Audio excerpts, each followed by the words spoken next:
and dug a hole in the boy's neck and then lived inside his body.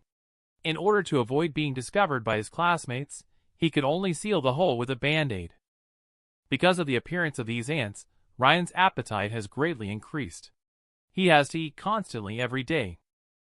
At the same time, this also brought Ryan great strength. Even if he encounters the fiercest bug beast, he can easily defeat it. Although he is hiding very well, he is also under investigation by the Reaper. Just now, he killed a terrifying bug beast on campus. After Ryan let the ants inside his body eat the bug beast's body, the Reaper department has arrived here. Looking at the scene of desolation, the two hunters couldn't help but feel that they had prepared for so long in vain. They had no difficulty in noticing that this was a battle between two bug beasts. But bug beasts generally do not kill each other of the same species. What exactly happened between them? At this moment, the captain suddenly remembered something. The female bug beast that appeared in the alley a couple of days ago. The only survivor said that she was taken out by a black ant boy. At this moment, the staff informed the captain that the rescued injured person saved by the bug beast has woken up. Soon, the two of them arrived at Nami's side. Nami recounted what happened at that time. It was a black-armored person who saved her. Are you sure the one who saved you was human? Nami is not sure, but that man in black was definitely different from other bug beasts. By simple questioning, Captain feels that this man in black should be someone Nami knows. So he asked Nami if there were any students absent at the time. Nami replied that indeed there was one. The only student who left on time was Ryan. Ryan has now returned home. Grandma greeted him warmly and invited him to have dinner. Seeing such a sumptuous meal, Ryan felt a little helpless because he had just eaten a whole bug beast. He could only tell Grandma that he had already eaten. Grandma was first surprised to hear this. She immediately asked Ryan if he was hurt. Ryan just felt like he had let Grandma down. Grandma said as long as he was okay, that's all that mattered. She quickly told him to rest well. Watching Ryan walk into the room, Grandma couldn't hold back anymore. Tears fell involuntarily. Why let my child suffer like this? At this moment, Aunt Orderly crawled in through the window. Ryan lay quietly on the bed, listening to the bug beast report from school during the day, letting those ants crawl one by one into the hole on his neck. At this moment, in an abandoned construction site in the outskirts, several soldiers looking for a missing child came here. Leader carefully directed everyone to climb the stairs. When he saw the situation in the room, he was stunned. He saw things resembling silkworm cocoons suspended in the air. At this time, another car arrived here. The people sitting in the car are from the Reaper squad. Raphael, who is in the driver's seat, seems a bit impatient. He doesn't understand why the higher-ups sent those soldiers out. On the other side, Joel is telling him to be more understanding. After all, their department is still under review. The police have priority in the investigation scene. Just at that moment, the communicator in the car rang with a request for assistance. Just now, the soldiers were anxiously rescuing the child. They took down the silkworm cocoon without authorization. The leader opened the silkworm cocoon and saw that indeed it contained the child. In a hurry, the squad mate opened another silkworm cocoon just as he was feeling doubtful.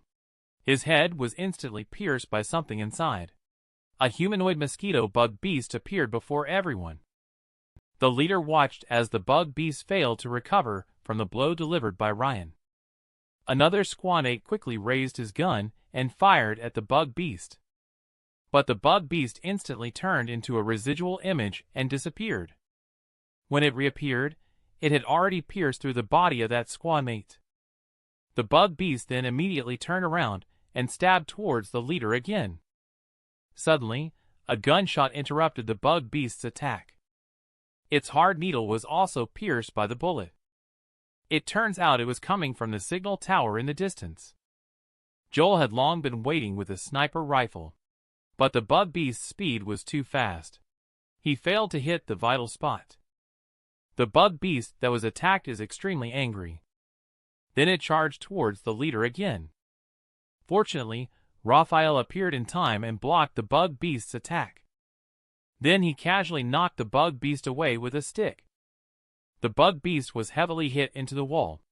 Taking this opportunity, the captain had someone take the child away first. How could the bug beast easily give up its food? It angrily rushed towards the child. The captain simply spat out a light green smoke upon seeing this. The bug beast, upon smelling the cigarette smoke, instantly collapsed to the ground. Captain then inquired, "What is your purpose in capturing these children?"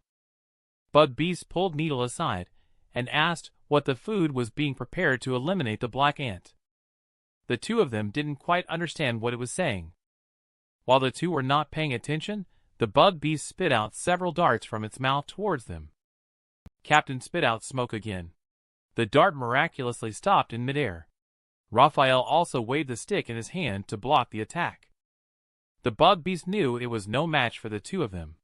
It took the opportunity to fly out the window. Captain quickly reminded Joel to take a shot. However, Joel lacked experience. He was hit by several darts and fell to the ground. The two people inside the house could only watch helplessly as the bug beast escaped. On the other side, Nami was sitting on a chair in the park. She couldn't help but feel furious when she saw Eric being praised in the phone. Because her good friend Alice is lying in the hospital disfigured. It's because Eric pulled her at that time. Suddenly, a masked boy appeared and startled Nami. But then, he was scolded by Nami. The boy could only cry and go to find his mother to complain. She is obviously very ladylike. Why does this noisy young brother appear when Nami turns back again? She found out Ryan had arrived here at some point. Ryan also noticed Nami beside him. So the three of them sat down and ate ice cream together. After finishing the ice cream, young brother ran off to play with another child. The boy accidentally kicked the ball out of bounds. Young brother said he would go look for the ball together with the boy. Then he followed him through the hole in the barrier net. Ryan seemed to notice something. He asked Nami to wait here, outside the barrier net. Ryan held back young brother, who was about to climb out, and told him to go back to find his sister. He then looked for something in the woods. Soon he found another boy holding a soccer ball. The boy thought he had met a friendly peer and approached. Ryan ignored the boy and tore off the band-aid from his neck. Suddenly, a dense swarm of ants crawled out of Ryan's body. The boy's face instantly showed a look of shock. Looking at Ryan wrapped in black ant, he recognized that this was the fellow hunter Black Ant. The boy angrily crushed the football in his hand. Then, he accused Black Ant of various crimes. "You, the guy who violated Bug Beast rules. How dare you attack the same species? Watch me destroy you." After speaking, the boy gathered strength in place. His body disappeared in an instant in the original place, leaving only the shattered mask behind. At this moment, the boy had already turned into Mosquito Beast, and he rushed towards Ryan on the side. Ryan didn't have time to dodge, and was hit in the head. Inside the broken armor, Ryan's cold half-face was revealed.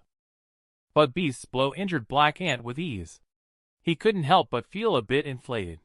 He looked at the unmoving Ryan. Bug Beast shuttled around him, showing off his speed. Ryan scratched his head with an indifferent look on his face. Then he punched Bug Beast to the ground with one punch. Shortly after, Ryan walked out of the jungle. He arrived next to Nami, and the two of them. He told young brother that the ball had been found. The person had also been sent away. They were unaware that the Bug Beast was being slowly savored by Ryan's ant. The boy had a hole dug in his neck by the ant. He lived inside. He has to provide a large amount of food for the ant every day. Otherwise, those ants will go crazy and bite him from the inside. The feeling is unbearable. At the same time, the ant also provided Ryan with great power. Earlier, there was a Bug Beast incident in the class where Ryan was. After a week's suspension of classes, everyone was reassigned to classes and returned to school. At this moment in the school classroom, Eric was still bragging about how brave he was at that time. He completely forgot that it was him who dragged Alice into the abyss back then. Nami beside her wanted to kick him in the face. However, the cool girl sitting next to her couldn't stand it anymore. She stood up and gave Eric a kick in the stomach. Eric was stunned by her actions. Your trash is too noisy. Nami learned from the talk of everyone that no one dared to provoke the girl named Clara in the class. Just as Clara was about to leave, Ryan, who was walking towards her, blocked her way. The two of them stared at each other. Both seemed to sense something. After a long while, Ryan took the lead and entered the classroom. He sat down right next to Nami. Then he snacked while listening to the other person describing Clara's cool behavior. Suddenly, Ryan noticed that there were bug beasts lurking nearby. When Nami wanted to invite Ryan for lunch, she found that he had already disappeared without a trace. At this time, Ryan had already climbed over the wall and left the campus. On the other side, two reapers are heading towards the school. They couldn't find any trace of the mosquito beast anywhere, and there have been no more incidents of children disappearing. Little did they know, the mosquito beast had already been eaten by Ryan. At this moment, Ryan suddenly rushed out from the alley. He accidentally bumped into Captain. Captain looked pensive as he watched Ryan's anxious appearance, but he did not pursue the matter further.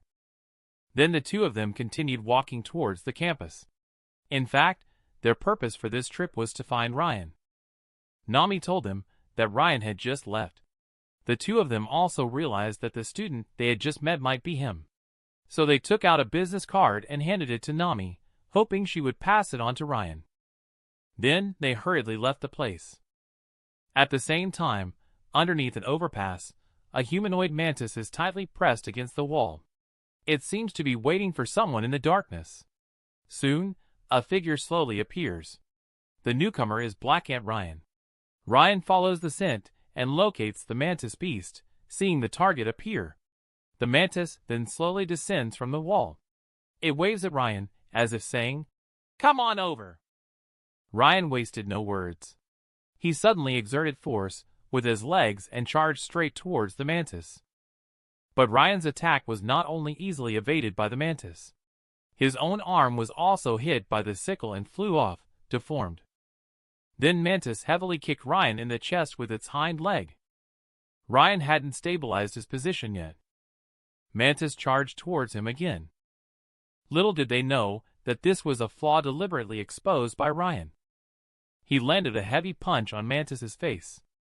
The beaten Mantis swayed his body like a puppet, looking very strange. Ryan was also a bit confused by its movements. After careful observation, Ryan suddenly found his ant suspended behind him. Someone must be manipulating the mantis beast with silk from behind. To confirm his suspicion, he dispersed some of the ants in his hands. Then, he exerted force, and threw the ant towards the mantis. Faced with the flying ant, the mantis remained motionless. But these ants were not meant to attack it in the first place. The ants climbed up along the silk. The manipulator behind the scenes had no choice but to cut off the silk, causing the silk mantis beast to fall to the ground. Just as Ryan was puzzled, looking at the silk in his hand, to his surprise, the body of the mantis beast moved again. Its head suddenly turned towards Ryan. Soon after, it opened its big mouth, revealing a bomb inside that was about to explode. The smoke generated by the explosion instantly engulfed Ryan. Immediately, two bug beasts from behind the scenes walked out. At this moment, Ryan was leaning against the wall with great difficulty. It was obvious that he was quite injured. Judging from the momentum emanating from the two bug beasts, Ryan was probably in deep trouble this time. Silk Ant stepped forward and placed a foot on Ryan's shoulder. "Finally, we've caught you. Don't you like protecting humans? Did you also kill Mosquito Beast?" Faced with the enemy's questions, Ryan chose to remain silent. At this moment, Explosive Ant also walked over. "Just because of you, we lost access to fresh meat. You must pay the price for this." Saying so, Explosive Ant raised its arm and aimed at Ryan. But unexpectedly, Silk Ant took action first. She kicked and shattered Ryan's head. However, she found that Ryan's real body was not inside. It was just an empty shell. The explosive ant on the side suddenly reminded her to be careful. It turns out that Ryan, who had retreated from his armor, had already jumped above them. He fiercely smashed towards the head of Silk Ant. After landing, he exerted force with his toes. His body quickly charged towards Explosive Ant. Ryan's movements were like flowing clouds and running water, done in one go. He made Explosive Ant retreat repeatedly with his attacks. In the end, unable to withstand Ryan's attacks, Explosive Ant took a heavy punch. However, Explosive Ant also took advantage of this opportunity to retreat and shot the missile in his hand towards Ryan. The shot hit Ryan solidly, but the armor on his arm blocked most of the damage. Ryan knew he couldn't give the opponent a chance to catch their breath. He raised his fist again and swung it towards Explosive Ant. Just as his fist was a few centimeters away from Explosive Ant, his arm was entwined by several thin blue threads. He could no longer move forward even a tiny bit. It turned out that he was being controlled by the Silk Ant behind him. Then the Silk Ant jumped into the air, its body spinning continuously. He used a thin thread to pull Ryan towards himself. Finally, he delivered a powerful spinning kick to Ryan's head. Although Ryan blocked the strike with his armored arm, the tremendous impact still caused blood to flow from his mouth and nose. He flew several dozen meters away as well. In the end, Ryan knelt on the ground. Explosive Ant took advantage of Ryan's temporary loss of consciousness. He aimed the energy cannon in his hand at Ryan's head. The charging process was about to end. Ryan suddenly woke up. The uneasy Ryan immediately shouted at Armor's location. "Move." Black Ant quickly obeyed Ryan's command and disintegrated rapidly. Afterwards, they transformed into black substances and converged towards Ryan. However, at this moment, Explosive Ant had completed charging. Without hesitation, it pulled the trigger towards Ryan's head. The explosive target turned out to be the underside of the bridge above him. It turned out to be Raphael, who arrived just in time. He used the stick in his hand to change the trajectory of the cannonball. He didn't forget to mock afterwards. "Is this to welcome the fireworks I set off?" He immediately waved the stick in his hand to drive away the enemy. Two bug beasts gathered together, as if facing a formidable enemy. Because the captain of the Reaper squad has also arrived here. "Let me be your opponent. You trash." Explosive Ant sensed that this person was not simple. He took out a ball from the cannon. The two persons felt that something was wrong at the sight. Before the two persons could react, Explosive Ant smashed the ball to the ground. A large amount of thick smoke instantly enveloped several people. Silk Ant took the opportunity to drag Explosive Ant and flew away. Raphael couldn't help but complain that these flying bug beasts were too disgusting. Captain stood there with a look of embarrassment.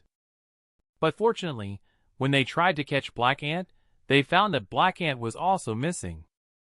Night fell in the blink of an eye. Ryan slowly supported his injured body and walked home while leaning on the wall. The first thing he did when he got home was to ask Grandma to prepare a table of delicious food. Looking at Ryan, who was covered in injuries, Grandma burst into tears and asked while sobbing, "Did you not eat anything today?" Ryan did not hide anything and admitted that he didn't catch anything today. "So I want to eat more." Even though he knew it wouldn't make any difference. After finishing the meal, Ryan returned to the room. The first thing he did was to lock himself in. Then he began to roar softly, as if welcoming immense pain. When he tore open his shirt, his body was covered with dense red spots. These red spots are spreading at a rate visible to the naked eye. This is when the ants inside him are gnawing at his flesh and blood. Human food other than bug beasts cannot satisfy them. The torment, both mentally and physically, is making Ryan suffer unbearably. The boy's body is filled with ants. He does his best to prevent these ants from running around everywhere. He can only use band-aids to seal the holes. Although the ant gave him superpowers. But he has to prepare bug beast as food for them every day. Just now, Ryan was looking for bugs for nutrition. He was ambushed by 2 advanced bug beasts. He almost lost his life. Although in the end, he managed to drag his injured body back home. But he couldn't eat the ant of the bug beast, which was tearing at him crazily inside his body. The mental and physical torment made Ryan wish he were dead. Meanwhile, in an abandoned factory, a mysterious woman wearing protective gear is dragging 3 body bags forward. She puts these 3 body bags into the freezer. Just as she is about to put the last one in, she discovers that the person in the bag is reaching out to her for help. But she still puts it into the freezer. No matter how the other person shouted, she still heartlessly closed the hatch. Afterwards, she went to the warehouse to take off her protective gear. This person is none other than the cool Clara from Ryan's class. Next to Clara, there is an old man. The old man is complaining because the appearance of the Reaper squad prevented them from capturing the Black Ant, which led to them failing to ally with the Skyworm organization. From here, it can be seen that the 2 bug beasts that ambushed Ryan during the day belonged to him. Later, the old man said he wanted to increase the reserve of food, but Clara refused. She doesn't like doing this kind of thing. However, the old man suddenly realized that Clara was wearing the same school uniform as the Black Ant. "Do you know each other?" Clara quickly denied it, and then she refused again. Her own goal was not that. But before she could finish her words, the old man grabbed Clara's neck. He reminded Clara that in order to cooperate with the Skyworm organization, they must eliminate Black Ant. At this time, the barking outside suddenly caught the attention of the 2 people. They looked out through the window. A person with a number on his body is running outside. Old man immediately pulled up the surveillance footage. He found that the person was the one who ran out of the freezer. Old man turned to Clara and asked if she had forgotten to lock the door. Clara hesitantly replied, "Maybe." After hearing this, the old man's right hand started to transform into a bug, and he walked towards Clara. "It's better to tell the truth." Clara, seeing this, immediately said she couldn't do it anymore. She wanted to part ways with the old man. The old man then lightly pressed his thumb onto his index finger. At the same time, the man who was running outside stopped his body. A faint light emitted from his chest. Then, the man was engulfed in the explosion. Following that, the old man raised his thumb again. The same light also appeared in front of Clara's chest. Old man said coldly with a stern look, "Killing Black Ant is an order." The next day at noon, Ryan was eating in the cafeteria like a starving ghost. Nami on the side felt that Ryan was eating more than usual. Ryan completely ignored the eyes of others. He stuffed food into his mouth desperately. Suddenly, his pupils contracted. The spoon also fell on the ground, because the ant inside him started to crazily devour his flesh and blood. Nami couldn't help but worry when she saw how uncomfortable Ryan looked. At this point, the annoying Eric came over to seek death. "Ryan, what's wrong with you? Are you a pig, eating so much by yourself?" Nami on the side wants to help Ryan break free. He usually eats the amount of food for 10 people. Most people can't eat the amount of food for 10 people. Or maybe you're not human to begin with. The people around cast strange glances after hearing that, including Clara, who entered later. Eric has not yet realized the seriousness of the situation. He is mocking Ryan like crazy. Little did he know he was already on the brink of losing control. Just at this moment, another ant fiercely pierced into Ryan's flesh. Ryan's body shuddered. He grabbed the chatty Eric. Then Eric was slowly lifted up in the air like a little chicken.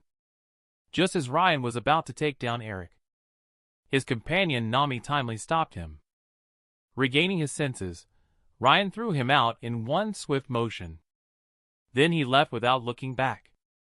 In the blink of an eye, he ran to the rooftop. At this moment, the ant inside his body ran uncontrollably outward. Ryan howled in pain. The gathered ants formed another head. They sought to take control of Ryan's body. At this moment, the accompanying Clara suddenly appeared behind Ryan. "Are you trying to let everyone know you are the Black Ant?" She said she meant no harm. At the same time, her body began to bugificate. Seeing Clara fully bugified, Ryan's hunger became even stronger. Then his body uncontrollably rushed towards Clara. Clara was seen putting her hands together. Then she condensed strands of blue silk in her hands. The two instantly started fighting. The battle was about to begin. The scene changed, and Ryan slowly opened his eyes. He found his body covered with ants. His limbs were firmly held by 4 huge ants. Just as Ryan was screaming in pain, a larger ant slowly appeared behind Ryan. The giant ant aimed its pincers at Ryan's head, just as it was about to strike Ryan with its tusk. A red ant suddenly rushed out from the side and saved Ryan. In the blink of an eye, it had eliminated all the black ants. When he woke up again, he found himself lying in bed, and the pain on his body was no longer there. He only remembered meeting Clara, who had turned into a silk ant, on the rooftop.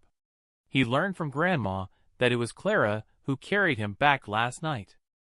It looks like she also suffered quite a bit of damage. Ryan was confused why Clara was still alive. Wasn't his aunt quiet because he ate Clara? Suddenly, Ryan noticed that bug beasts were lurking nearby again. He had an image of the old man in his mind. He couldn't hear what Grandma was saying to him at all. Old man asked Clara out and immediately blamed her for messing things up. Clara said she had done her best, but old man was not satisfied. He asked her to deal with Black Ant as soon as possible. Clara was furious upon hearing this. That guy is a monster. If you think you can handle it, you go do it. I don't want to die. Old man's expression turned fierce upon hearing this. But at that moment, their argument was interrupted by footsteps behind them. A dark figure slowly emerged from under the bridge. The person approaching was none other than Black Ant, who had tracked them by scent. Ryan and Clara reacted as if facing a great enemy and immediately activated their bugification mode. Don't disappoint me this time. Just after Old Man finished speaking, Clara took the lead and charged forward. Clara lifted her right leg and kicked hard towards Ryan, but he easily deflected the blow. At the same time, Ryan's ant swiftly gathered onto his hand. The massive fist smashed heavily onto Clara's body. The force of this punch directly broke Clara's armor. Clara, who was seriously injured, clearly realized that he had grown stronger again. But Ryan did not continue to attack Clara. Instead, he walked towards the explosive ant on the side, but Clara suddenly grabbed Ryan's leg from behind. Are you sympathizing with me, pitying me? Then she angrily shouted at Ryan. If even you can't catch him, how can I seek revenge on Skyworm Organization? At this moment, Explosive Ant slowly raised her thumb and said, Clara, now you really look like a pitiful bug. Seeing Explosive Ant's actions, Clara panicked. She shouted at him to stop. When Explosive Ant saw that Clara had no value to him, he revealed the truth. Do you think I would really help you seek revenge? Everything I did was to be able to join the Skyworm Organization. Upon learning the truth, Clara roared in madness. I did so many dirty things for you. In the end, am I destined to die in despair? Explosive Ant doesn't want to listen to her nonsense. She's about to press the thumb button. But at this moment, Ryan suddenly disappeared on the spot. Explosive Ant couldn't see Ryan's position at all. But at this moment, there was suddenly an explosion beside Clara. A dark figure flashed by in an instant. It quickly headed towards Explosive Ant. However, Explosive Ant sneered. You can't escape my heatwave minefield. Soon, he couldn't laugh anymore, as the force of the explosion couldn't catch up with Ryan's speed. Seeing the situation turning unfavorable, Explosive Ant fired the missile in his hand towards Ryan. But Ryan easily dodged the attack. Then, Explosive Ant prepared to detonate the bomb on Clara to get Ryan's attention by pressing his thumb. But before he could react, Ryan grabbed his arm. When he tried to press it, he found that he couldn't control his body, as Ryan had already removed his head. When Clara saw Ryan again, she found that he had evolved into a completely new form. Countless ants crawled out of the boy's body. These ants will bite, and tear at Ryan's flesh as long as they can't reach the bug beast. The mental and physical torment is making Ryan's life unbearable. On this day, Ryan fell into an ambush by explosive ants while hunting bug beasts. He almost lost his life without even catching the bug beast. But the next day, Ryan's wound inexplicably healed. That night, when he found the two bug beasts that ambushed him before, Ryan awakened a new form during the battle. He easily took down the explosive ant. Clara was also shocked by Ryan's strength. He dealt with her explosive ant that had been bothering her all along. Ryan looked pensive at his body. Then he gave the command to ant to eat it. As soon as the words fell, Ryan slowly returned to his original form. Without eating bug beast for 2 days, ant began to devour the body of explosive ant frantically. Clara was scared by this cruel scene and widened her eyes. At this moment, Ryan also walked to her side. He looked at her indifferently. Clara closed her eyes, waiting for death to come. But Ryan did not make a move against her. He walked straight past her. However, Clara did not respond with anger, but instead remained calm. "Are you also harboring some other motives by keeping me around, you scoundrel? Are you also looking to oppose the Skyworm organization like me?" Ryan stopped in his tracks at the sound of the words. He turned around and asked lightly what had happened on the rooftop. Clara looked a little confused when asked, "Do you really not remember?" It turns out that the two of them dueled on the rooftop at that time. Ryan quickly knocked Clara down with just a few moves. At this moment, Ryan is aggressively suppressing Black Ant's desire for food. But he was still freed from Ant's restraints and rushed towards Clara. At this critical moment, Ryan timely grabbed Black Ant by the neck and stopped. This one cannot be eaten. The food in front of his eyes couldn't be reached by his mouth. Black Ant angrily turned his head. Then it opened its huge bloody mouth towards Ryan. Fortunately, Clara acted in time. She managed to control the Black Ant that was going to eat Ryan. But Clara knew she couldn't hold on for much longer. But at that moment, a mutated ant inside Ryan's body, accompanied by a scream from Ryan. The huge Black Ant disappeared instantly. Ryan also fainted and lost consciousness. Right when Clara was undecided whether to finish off Ryan or not. But she thought that maybe he could help fight against the Skyworm organization, so she sent Ryan back home. After what just happened, Ryan had no doubt about it. Clara seizes the opportunity. She wants to take advantage of the situation to pull him in to scheme against the Skyworm organization. You just took out the reserve food supply chain of the explosive and Skyworm organization, causing it to be cut off. Not only you will be affected by that time, your friends and family will also be in danger. Only with the two of us cooperating can we have a better chance of winning. Ryan interrupted Clara's conversation by taking a step forward. He then grabs Clara's hand, which is full of ants. You are just looking for a backer because of your lack of ability. But I am different from you. As long as those guys dare to come, I'll just eat them all. As soon as the words fell, Ryan grabbed Clara by the neck. Countless ants crawled into Clara's mouth. After a long time, Clara slowly opened her eyes. It turns out that Ryan did this just to help her get rid of the bomb inside her body. In the blink of an eye, it was the third day. The Reaper squad sealed off the accident scene. Just as the intern picked up the leftover prosthetic limb of the explosive ant, suddenly a small pill fell out from inside. Before the intern could see clearly what it was, there is a stranger outside the quarantine zone trying to break in. Long-haired man quickly subdued the person and kindly advised him to leave. But the man just raised his hand lightly. He then chopped off one arm of the long-haired man. The long-haired man let out a heart-wrenching scream instantly. Realizing the threat of the newcomer, everyone pulled out their weapons and prepared for battle. The man not only did not feel nervous, but he also had an excited expression on his face. He punched and immediately burst one member of the Reaper squad. In the blink of an eye, only this intern was left. But in the end, he still couldn't escape the man's clutches. The man then picked up the capsule on the ground. Then he made a phone call. He said that the sample collection was completed. Upon closer inspection, the sample turned out to be an egg. On the other side, Ryan was teaching in the classroom as usual. Clara utilizes Silk's ability to shoot out a paper note. The paper note flies past Nami's eyes. It fell into Ryan's hands. The paper note reads, "Meet downstairs after class." Soon, the two of them arrived as agreed.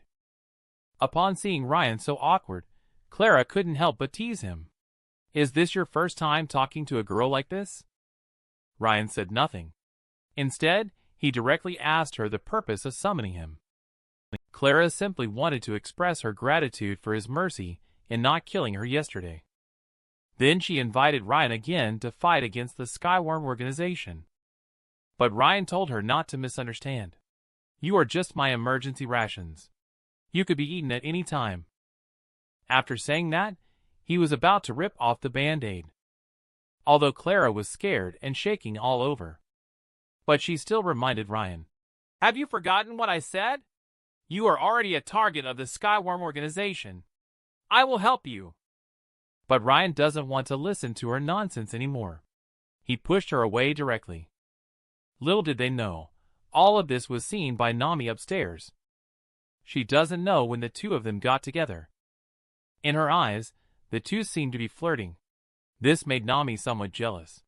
Looking back at the Reaper squad, in order to improve the survival ability of the team members, they have developed mecha specifically to deal with bug beasts. The one used as an experimental subject is Raphael from the squad.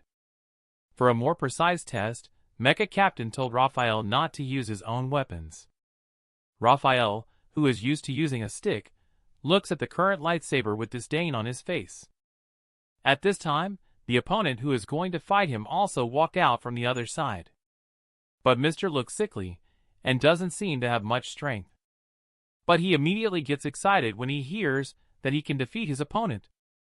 In the blink of an eye, Mr. disappeared from the spot. Raphael didn't have time to react. Mr., who had turned into Bug Beast, was already behind him. Raphael quickly blocked and leveraged his strength to create distance. Seeing that he had not suffered any substantial damage, Raphael was very satisfied with his defense against Mecha. However, at this moment, Bug Beast was circling Raphael at a speed of 300 kilometers per hour. Seeing that the timing was right, Bug Beast gathered its strength and threw a punch towards Raphael. Although Raphael managed to block Bug Beast's terrifying blow, cracks had also clearly appeared on the armor of his arm. However, relying on years of combat experience, Raphael managed to wound Bug Beast with a backhand strike. He then delivered a heavy kick and created some distance. However, Mecha's arm has also been broken. Bug Beast saw this and excitedly rushed towards him again. At this moment, Raphael had lost his combat ability. He crazily sought help from the people outside. But before he could finish his sentence, he was grabbed by the Bug Beast around his neck. Raphael struggled desperately. Was he really going to die in the lab? A huge electrical flow suddenly shocked the Bug Beast, making it scream loudly. Soon it lost consciousness. It turned out that in a life-threatening situation, Mecha would release a 100,000-volt electrical attack to defeat the enemy. Afterward, the Bug Beast was dragged away by the lasso once again. He didn't forget to taunt Raphael as he left, saying, "Next time, I will definitely take you down." Captain also left here after the battle ended. He came to the archives. He actually found the Skyworm organization's leader Brad here. This beauty is actually not human. I only saw her spit out a yellow egg from her mouth. Then she pinched Alice's chin. Then she fed the egg into the other person's mouth. Alice also turned into an ugly Bug Beast as a result. She became a pawn of the Skyworm organization. At this moment, Clara finally revealed her true intentions in order to cooperate with Ryan. In fact, her goal is not the Skyworm organization, but their leader, Brad. He suddenly became excited upon hearing Brad Ryan's name. There was anger and resentment written all over his face. because it was Brad who killed his own mother all those years ago. He was also the one who caused Clara's family to be destroyed.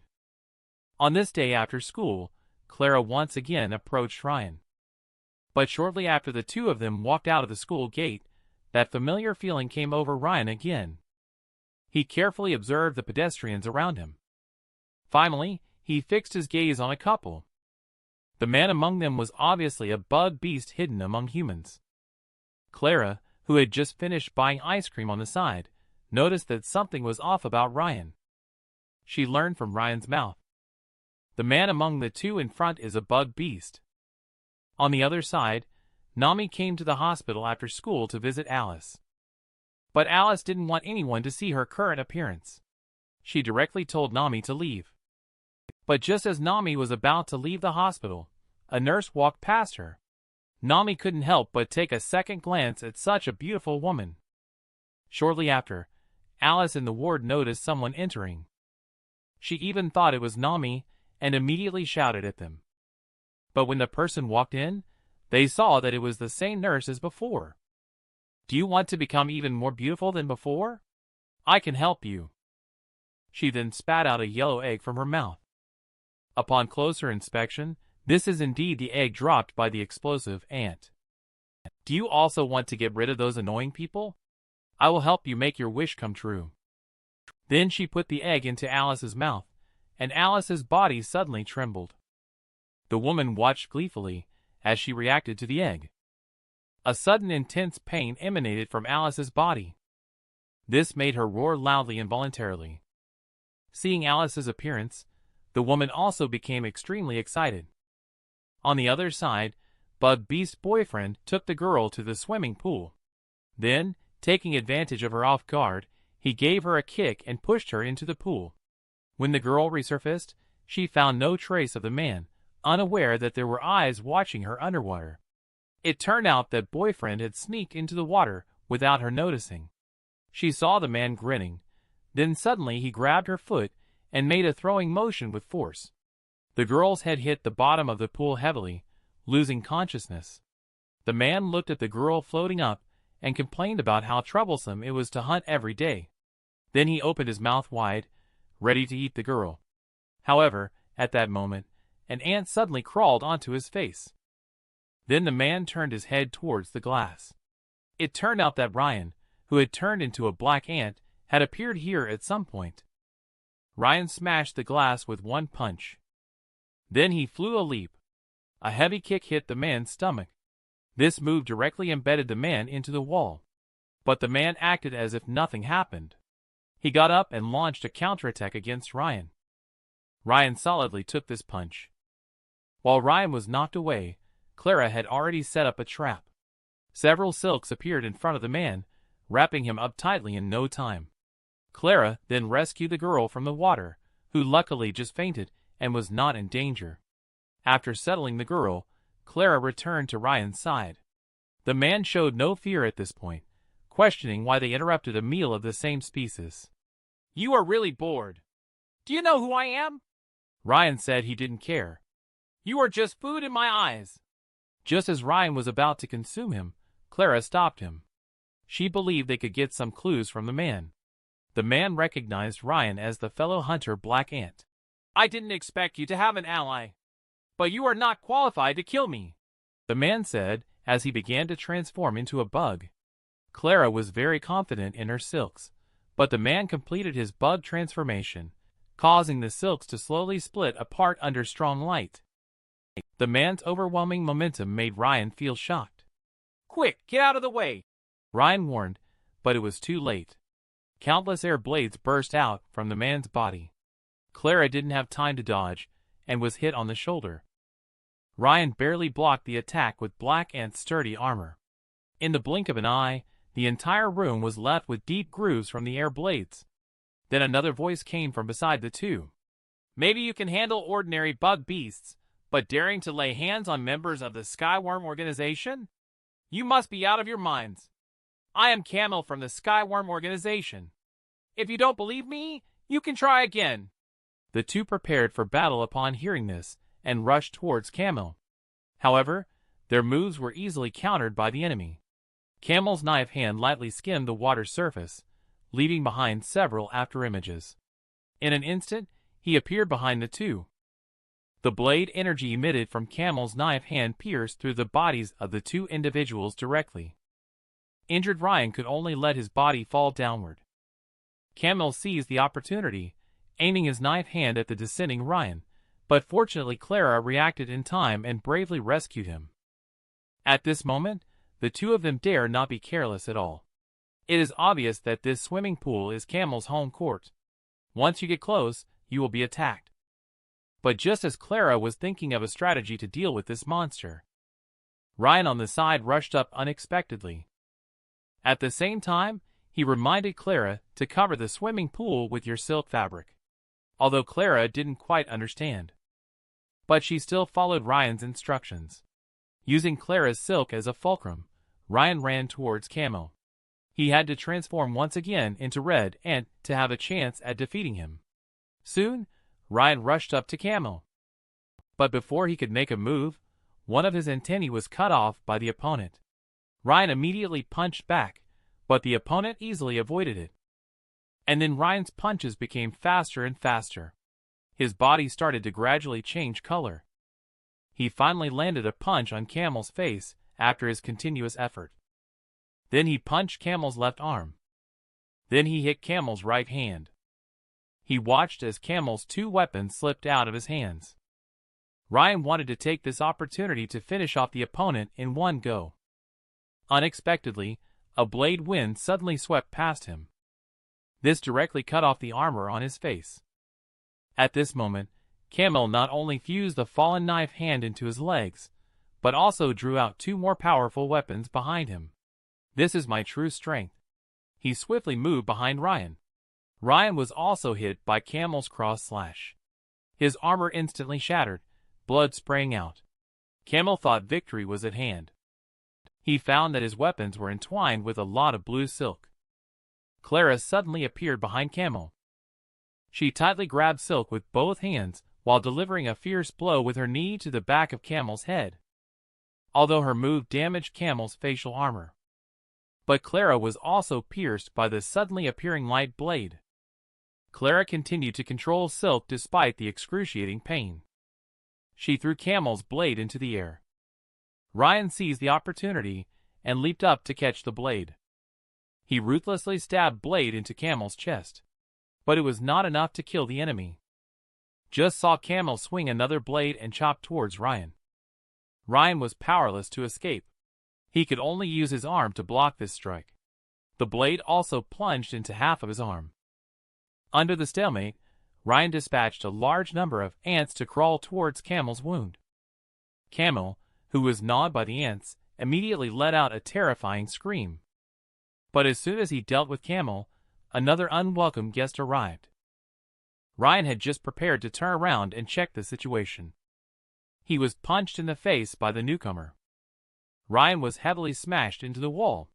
Obviously, he had lost consciousness. Clara also didn't know when she was lying on the water. The man who had previously attacked Reaper's squad is here. He picked up Camel and did not continue to attack Ryan. Instead, he shot a card towards Ryan. The card reads Club 6. The woman spat out a yellow egg from her mouth.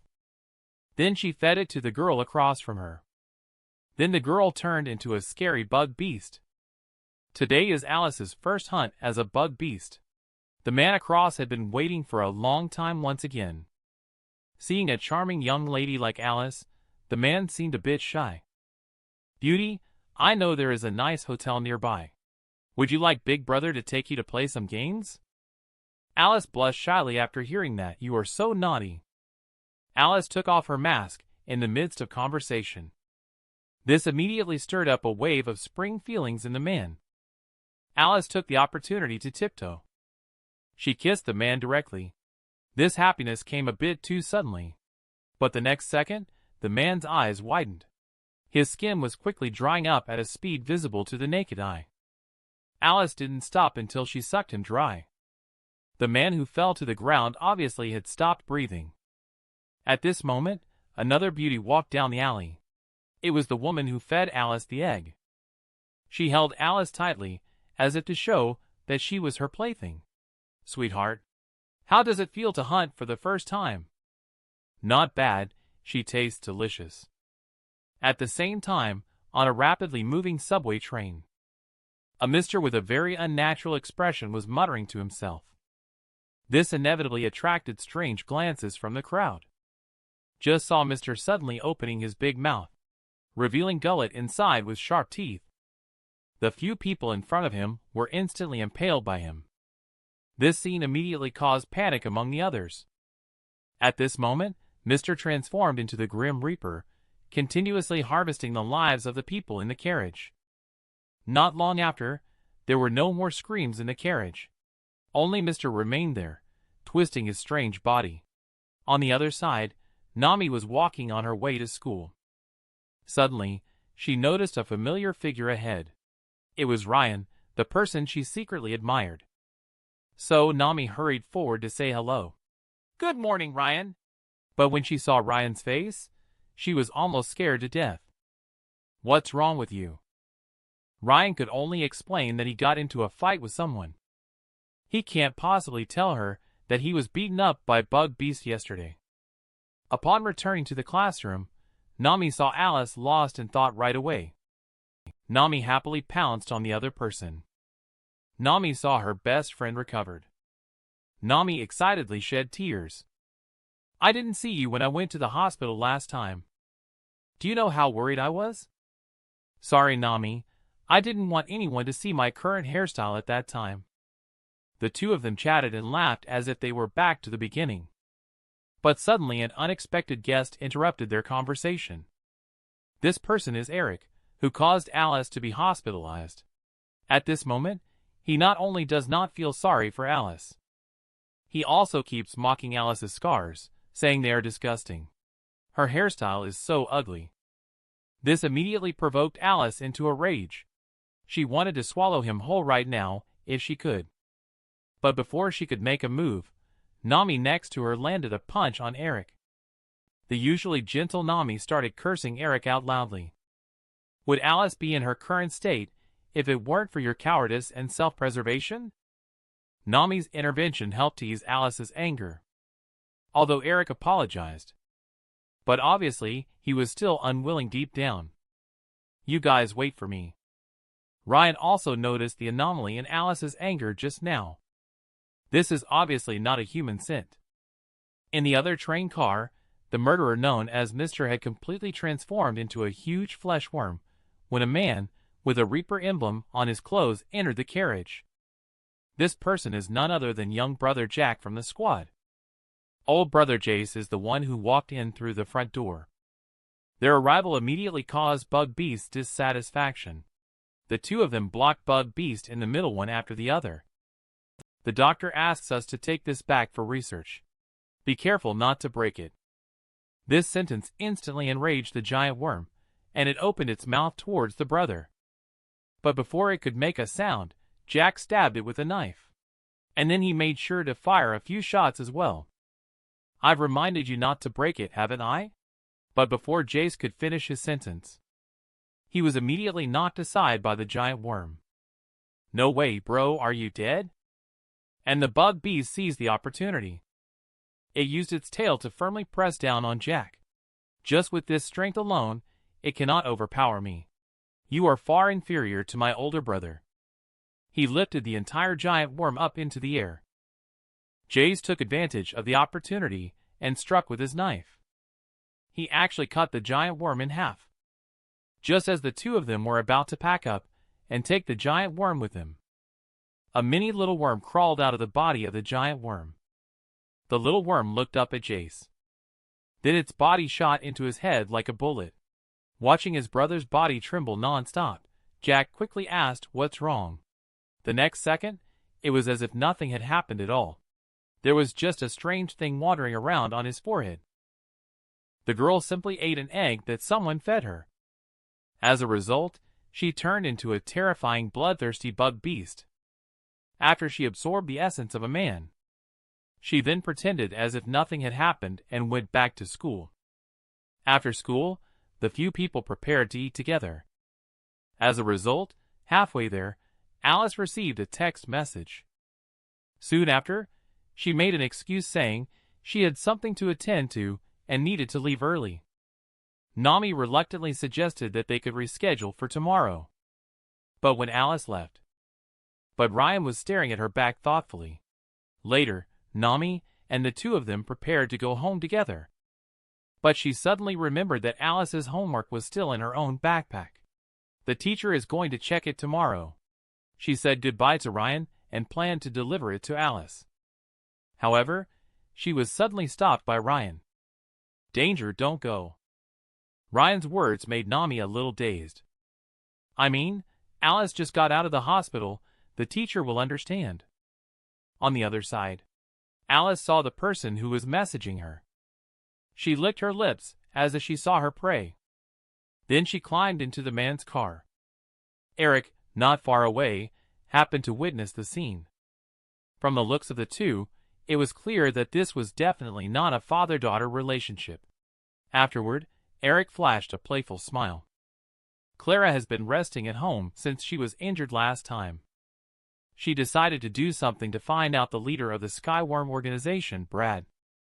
At night, Clara dressed in a cool outfit, walking in the night market. She never expected that Red Card's address was a club. She knew it was unusually popular just by looking at the long line at the entrance. She wanted to contact Ryan to come for an investigation. Unexpectedly, she was refused. Just as she was going crazy because of this, someone suddenly appeared behind her and called out to her. "Is the beauty by herself? I feel like your back looks familiar." Clara also feels that this person's voice sounds like it's been heard somewhere before. So she turned her head curiously. She found that the person who was fighting with him and Ryan, Camille Clara, followed the other person into the club. She found that it was bustling here. Inside were all young and beautiful young ladies, and the atmosphere was pretty good. But Clara knew that things here were not as simple as they seemed on the surface. So she took out the red card from her chest and said, "I was invited here. You're not just going to show me these things, are you?" Camille seemed to have already expected the card. "Since that's the case, I'll take you to see something exciting." The two walked through the corridor and arrived at an elevator lobby. The red card is used to activate the elevator, and only VIP customers have such a card. Soon, the elevator door slowly opened. Clara was even more shocked by what she saw inside. Because the bug beasts and humans were actually mixed together here. Underneath is a rectangular fighting arena. Humans and bug beasts on the field are fighting each other. The audience on the stands are desperately shouting and cheering. Soon, the bug beast on the field fell victim to a poisonous attack. It died at the hands of several humans.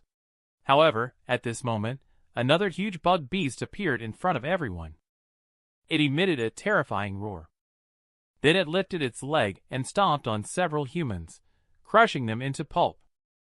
Watching the humans and bug beast Clara cheering together on stage, I didn't understand why two different species could mix freely here. Camille seems to have noticed Clara's confusion. "You really don't understand humans.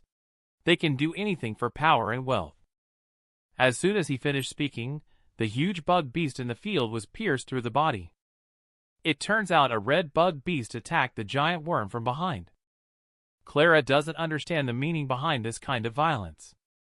Camille explains that this not only can bring people pleasure and excitement. The most important thing is that they have the opportunity to become members of the Skyworm organization.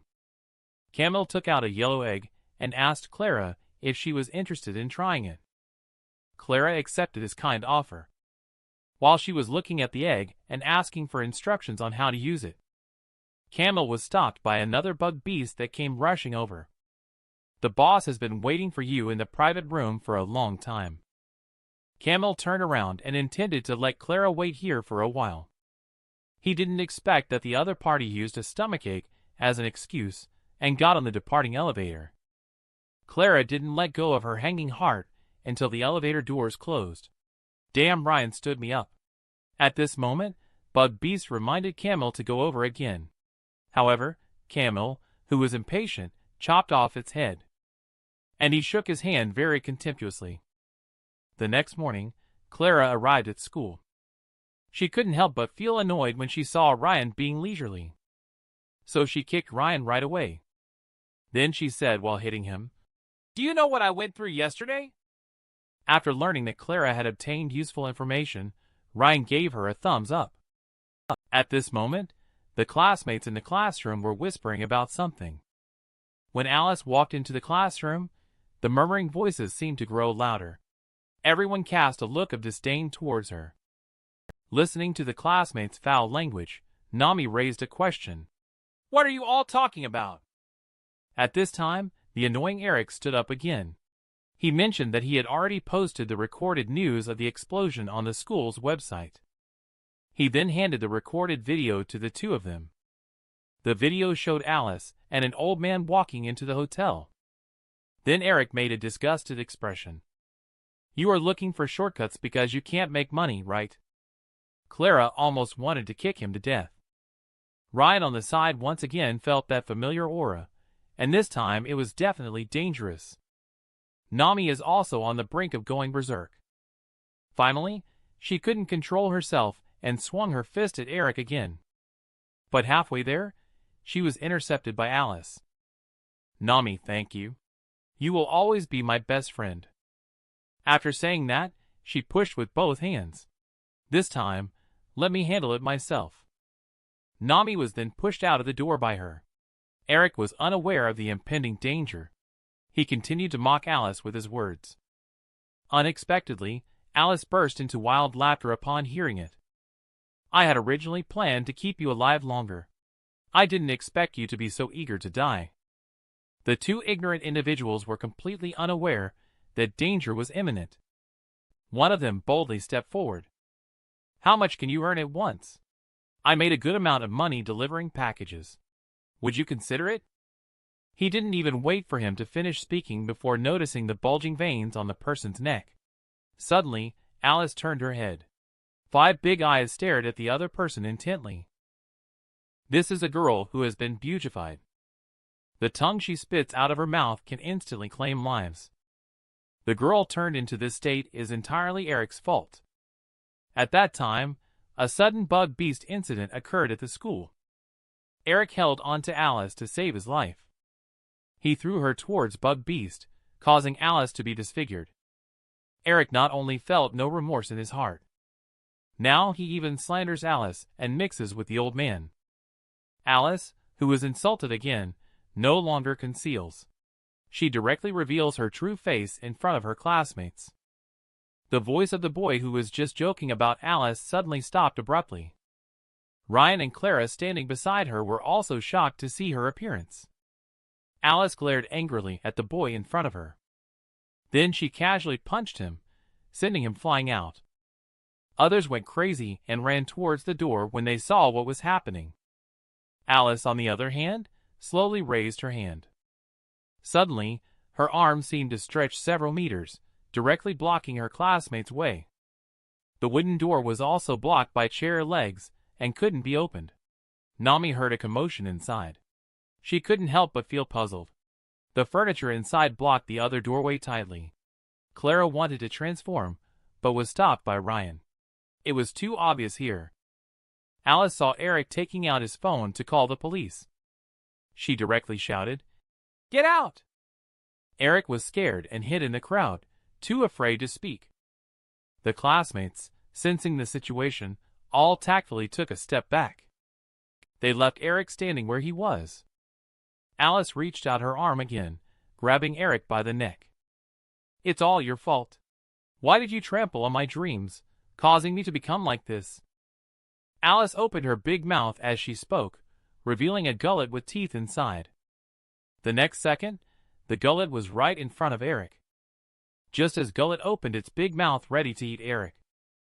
Suddenly, a loud shout made Alice stop attacking. Only to see Ryan walking out of the crowd. He kindly persuaded Alice to stop. "If you kill Eric now, how do you think Nami will feel when she sees it? Aren't you her best friend?" At this moment, knocking sounds can also be heard at the door from Nami. "Alice, are you okay?" Please open the door quickly. It's too late for Eric to ask for mercy at this point. Then he shouted frantically at his classmates again. Why haven't you contacted the Reaper department yet? But who wants to stand out at this moment? Eric was so angry that he scolded everyone present. Ryan just looked on coldly. He had no intention of taking action. At this moment, Alice suddenly called out to Ryan. Please give me some time. Please don't request assistance for now. After saying that, she forcefully pushed Eric against the wall. Eric, you listen to me carefully. All of this is your own fault. Alice only reached into her backpack. Then she took out a yellow egg from it. Then she pried open Eric's mouth. Killing you directly may not resolve the hatred in my heart. Letting you taste my current pain might. Although Eric knows that Alice has something bad in her hand, no matter how he struggles, his mouth still gets bigger and bigger. In the end, he could only watch helplessly as the egg fell into his mouth. Eric, who swallowed the egg, immediately had a reaction. His body kept twisting. His clothes were slowly being stretched to bursting, and his neck was getting longer. His facial features were also visibly changing at a rapid pace. At this moment, Clara suddenly remembered something. Wasn't the egg that Eric had just eaten the kind that Camel gave him? Looking at Eric now, he had completely transformed into an ugly bug beast. He tried to call for help but could only let out strange roars. Alice on the side expressed great satisfaction with this. You can understand my feelings now, right? At this time, there was another knock on the door. It turned out that Nami was worried about Alice and brought the class teacher. In the end, Alice asked Ryan for one thing. Take care of Nami for me. I won't see her again in the future. I now hate humanity. After saying that, her body leaned back. She fled from this upsetting place. On the other side, the classroom door was forcefully kicked open. The teacher walked in grumbling. When he saw the bug beast in the classroom, he immediately shut his mouth. The boy who was knocked out by Alice also slowly regained consciousness. He mistakenly thought that the bug beast in front of him was transformed by Alice. He then took out his phone and quickly called the Reaper department. Nami believed it to be true. But in order to protect Alice, she immediately snatched the other person's phone. But in the struggle between the two, the phone accidentally slipped away. The phone happened to fall right in front of Bug Beast. At this moment, a voice from the Reaper department came through the phone. May I help you with something? Eric tried to ask for help, but all that came out of his mouth were whimpering sounds. To figure out what was going on, he turned his head and looked at the glass behind him. He only then realized that he had turned into Bug Beast Eric, angrily smashing the glass in front of him. Because he could not accept reality, he wildly waved his two tails. Clara quickly saved a girl with her quick hands and eyes, while his other tail came to Nami's side. At a critical moment, Ryan leaped forward and protected Nami in his arms. At this moment, Eric let out a reluctant roar. But in order to save his life, he could only break the window and leave here. After landing, he dashed away towards the distance with a strange dance move. Ryan glanced at Clara. Clara nodded in understanding. Subsequently, the two of them began to track. Clara mentioned that Alice must be associated with the Skyworm organization, because the egg she just took out is the same as the one inside Club 6. Ryan left an ant mark on Alice. The two of them chased after Alice at high speed. Soon the two caught up with a bridge tunnel below. They found Alice alone in front wiping tears. Alice also noticed someone approaching. We have something to discuss with you. Please talk to us. But as soon as he finished speaking, the two of them were shocked by what happened before their eyes. Their eyes widened in disbelief. It turned out that Alice was not alone here. Another figure was slowly emerging before their eyes. What I hate the most is when someone else messes with my things. So no matter who you are, it will be difficult to leave here alive today. This is an exceptionally ferocious bug beast.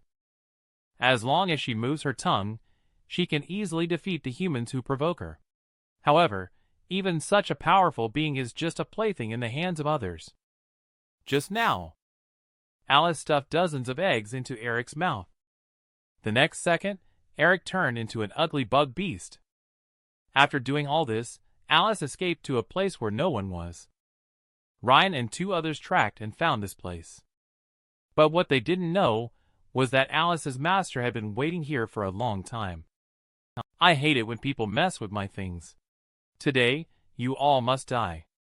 Just as the words fell, the figure of Ariel was miraculously disappearing. Ryan suddenly felt that something was terribly wrong. She hurriedly pulled Clara aside and took a heavy blow from Ariel herself. At the same time as she kicked Ryan away, Ariel raised her fist again. She attacked Clara, but it was just a feint. Suddenly, she moved quickly to Clara's side. "You look pretty good, little girl." The next second, she appeared behind her. "I really can't bear to kill you." After speaking, she bit Clara's little ear. Purple blood flowed from her mouth. Clara reacted and threw a punch to push her back. Ariel wiped the blood off the corner of her mouth. "So you are also a bug beast. What a pity." Clara is thoroughly enraged. She directly transformed into a bug beast and attacked Ariel. "So it's just a silk moth, but your attack is too slow." Thinking of this, Ariel couldn't help but glance at Ryan. He should also be a bug beast, right? Sure enough, at this moment, Ryan had already transformed into a bug and was punching towards her. But Ariel easily dodged with her elusive agility. "Attacks like yours are impossible to hit me. My ability is not only invisibility, but also precognition of your attacks." At this moment, Alice by the side is also extremely shocked, because she also just found out that Ryan and the others are bug beasts. This is not the first time the 2 of them have worked together. They quickly came up with a plan. Ryan once again swung his fist towards Ariel. Ariel, who had intended to dodge, suddenly felt a sharp pain in his neck. It turns out that Clara had already laid a trap around her. But this also successfully angered Ariel. "Dare to touch me, you're dead." Ryan paid no attention to her threats at all. He hit Ariel's face hard with his fist. This punch made Ariel spit out a mouthful of blood directly. At the same time, a sharp bone spur grew out of Ariel's arm. "How dare you make me bleed?" With that, he stabbed into Ryan's chest. And this bone spur is still absorbing Ryan's blood. But Ariel, seeing this, was nothing short of surprised.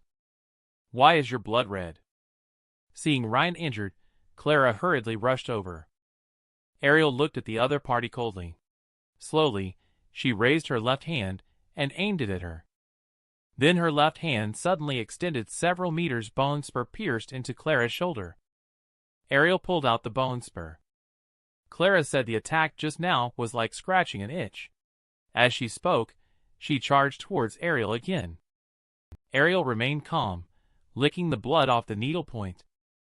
Shortly after, Ryan and Clara's injured areas began to swell continuously.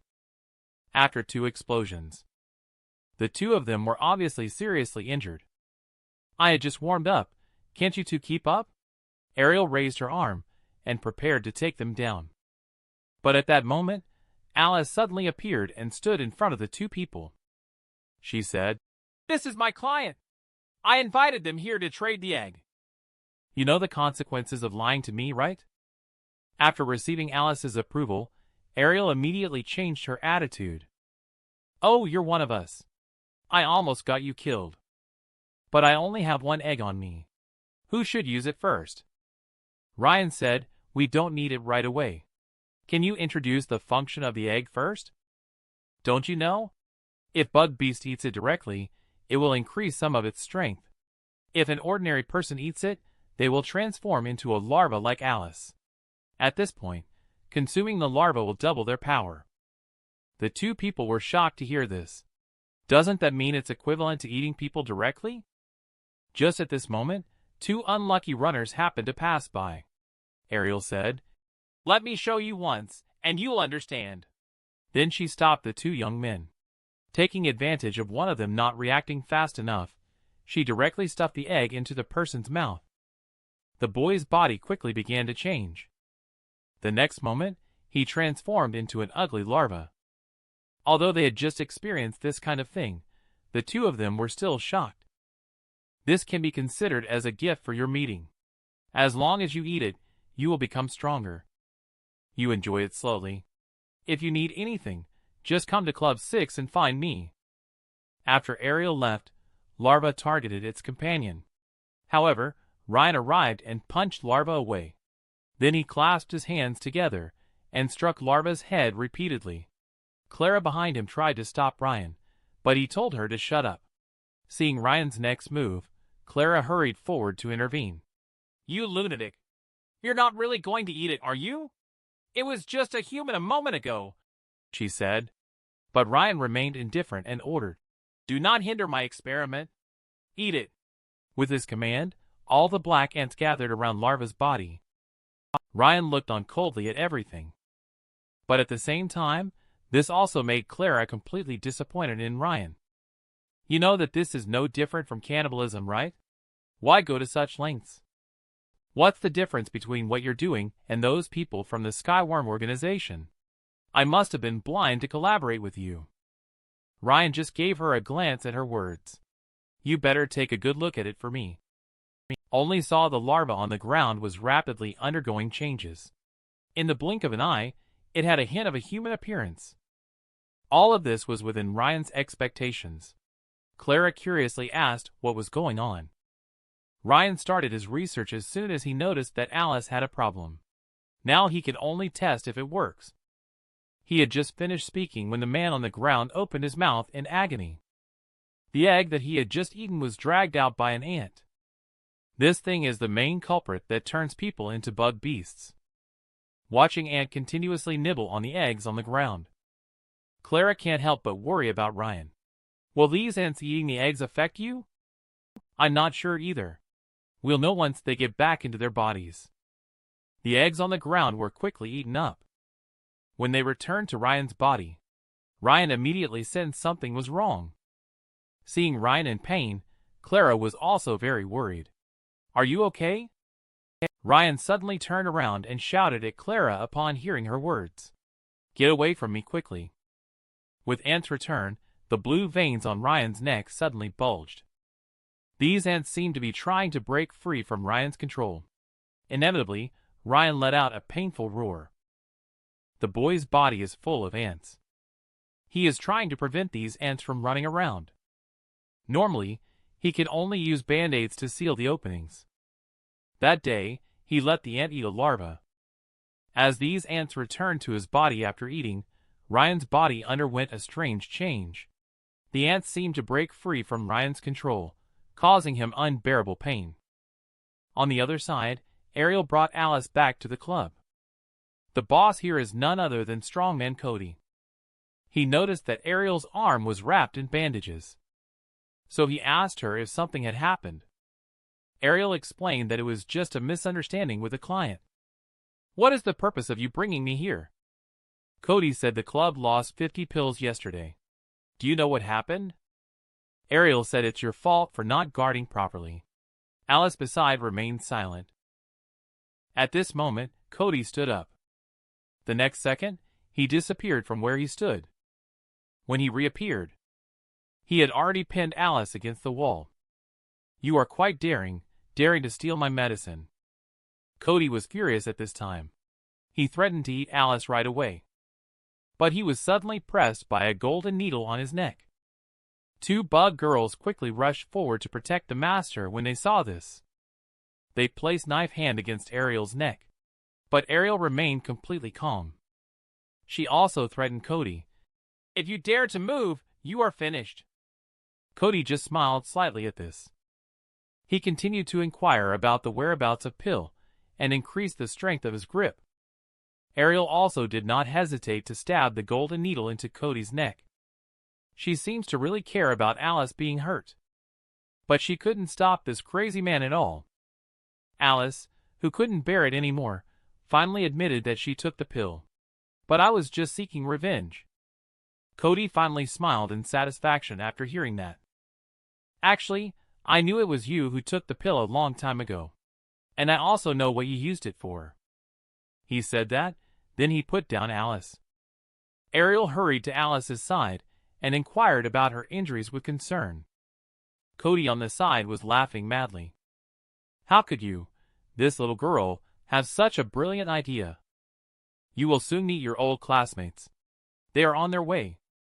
What changes would occur if someone took 50 pills?" And at this moment, Eric, who has turned into Bug Beast, is frantically fleeing. Several combat personnel from the Reaper department are closely following. Soon they caught up with Eric, swords and weapons constantly attacking him.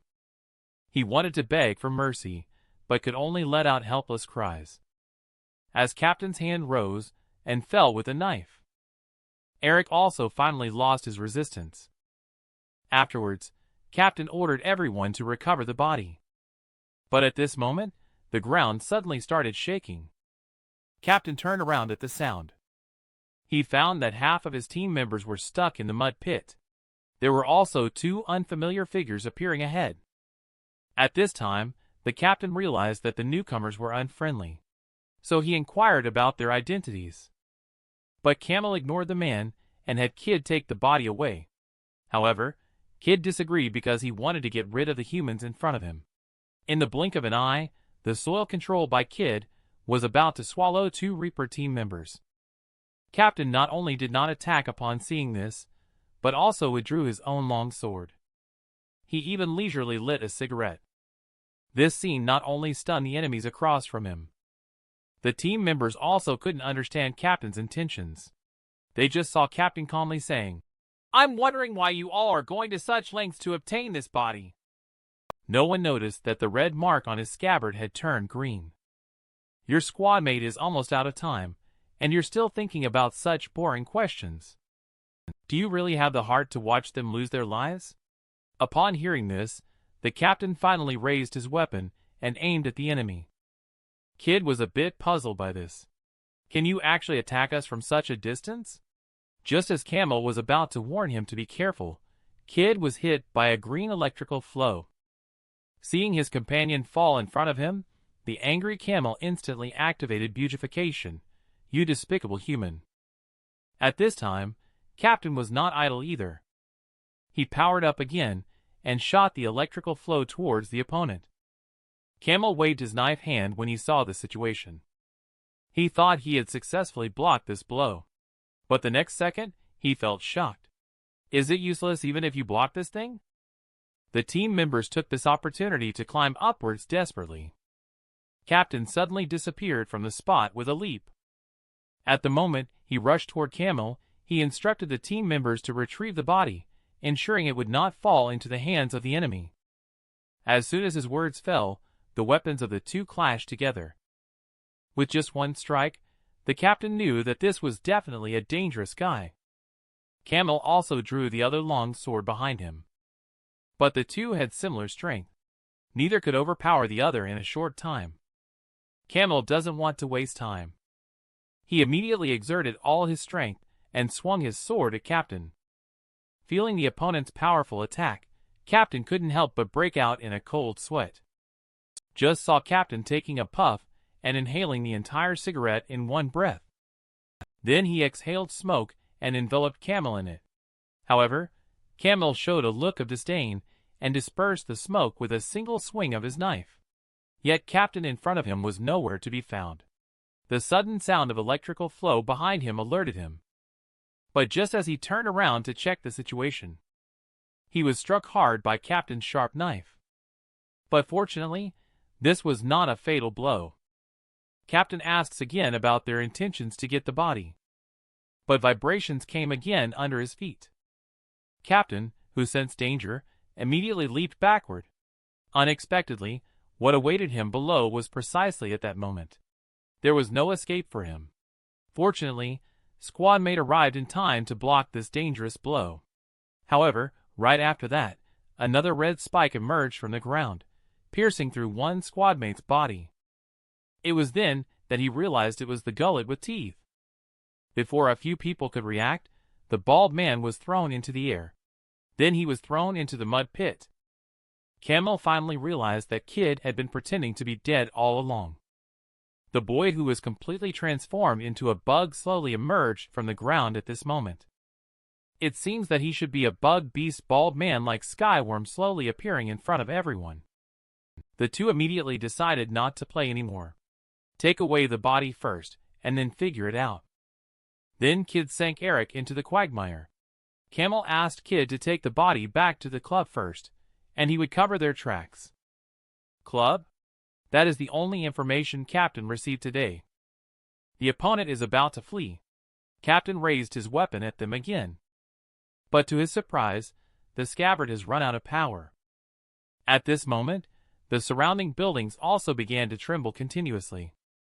Then the building began to collapse. The squad mate quickly called for the captain to retreat. The captain let them go first. Instead, he rushed towards the center of the collapse. Soon, he stepped on the stones and reached Camo. Camo was ready for battle. Unexpectedly, the captain only wanted to rescue his squadmate. Watching the enemy sink, the captain felt helpless. He could only evacuate the area with his squadmate. However, next he will thoroughly investigate the club in this area. Now it's our turn to hunt. A black ant is riding on the yellow bug beast. Upon closer inspection, they are not reproducing, but the black ant is gnawing at the flesh of the other. At this moment, Ryan is quietly watching from the side. Ever since he ate that egg last time, Ryan found that the number of ants inside his body has increased a lot. As his body's vessel capacity is limited, this strange black ant split out. Ryan failed after several attempts at fusion. He could only dispatch an ant captain to control this black beast. At this moment, the black ant finished eating and stood up. He came to Ryan and said, "I'm still very hungry." As soon as he finished speaking, he opened his big mouth wide in front of Ryan. Ryan punched through its head. The sent-out ant captain appeared in Ryan's hand. The scattered ants all merged back together. But at that moment, Ryan once again sensed the presence of the bug beast. And its target is just beneath the bridge tunnel not far away. To test his current strength, Ryan decided to go meet them.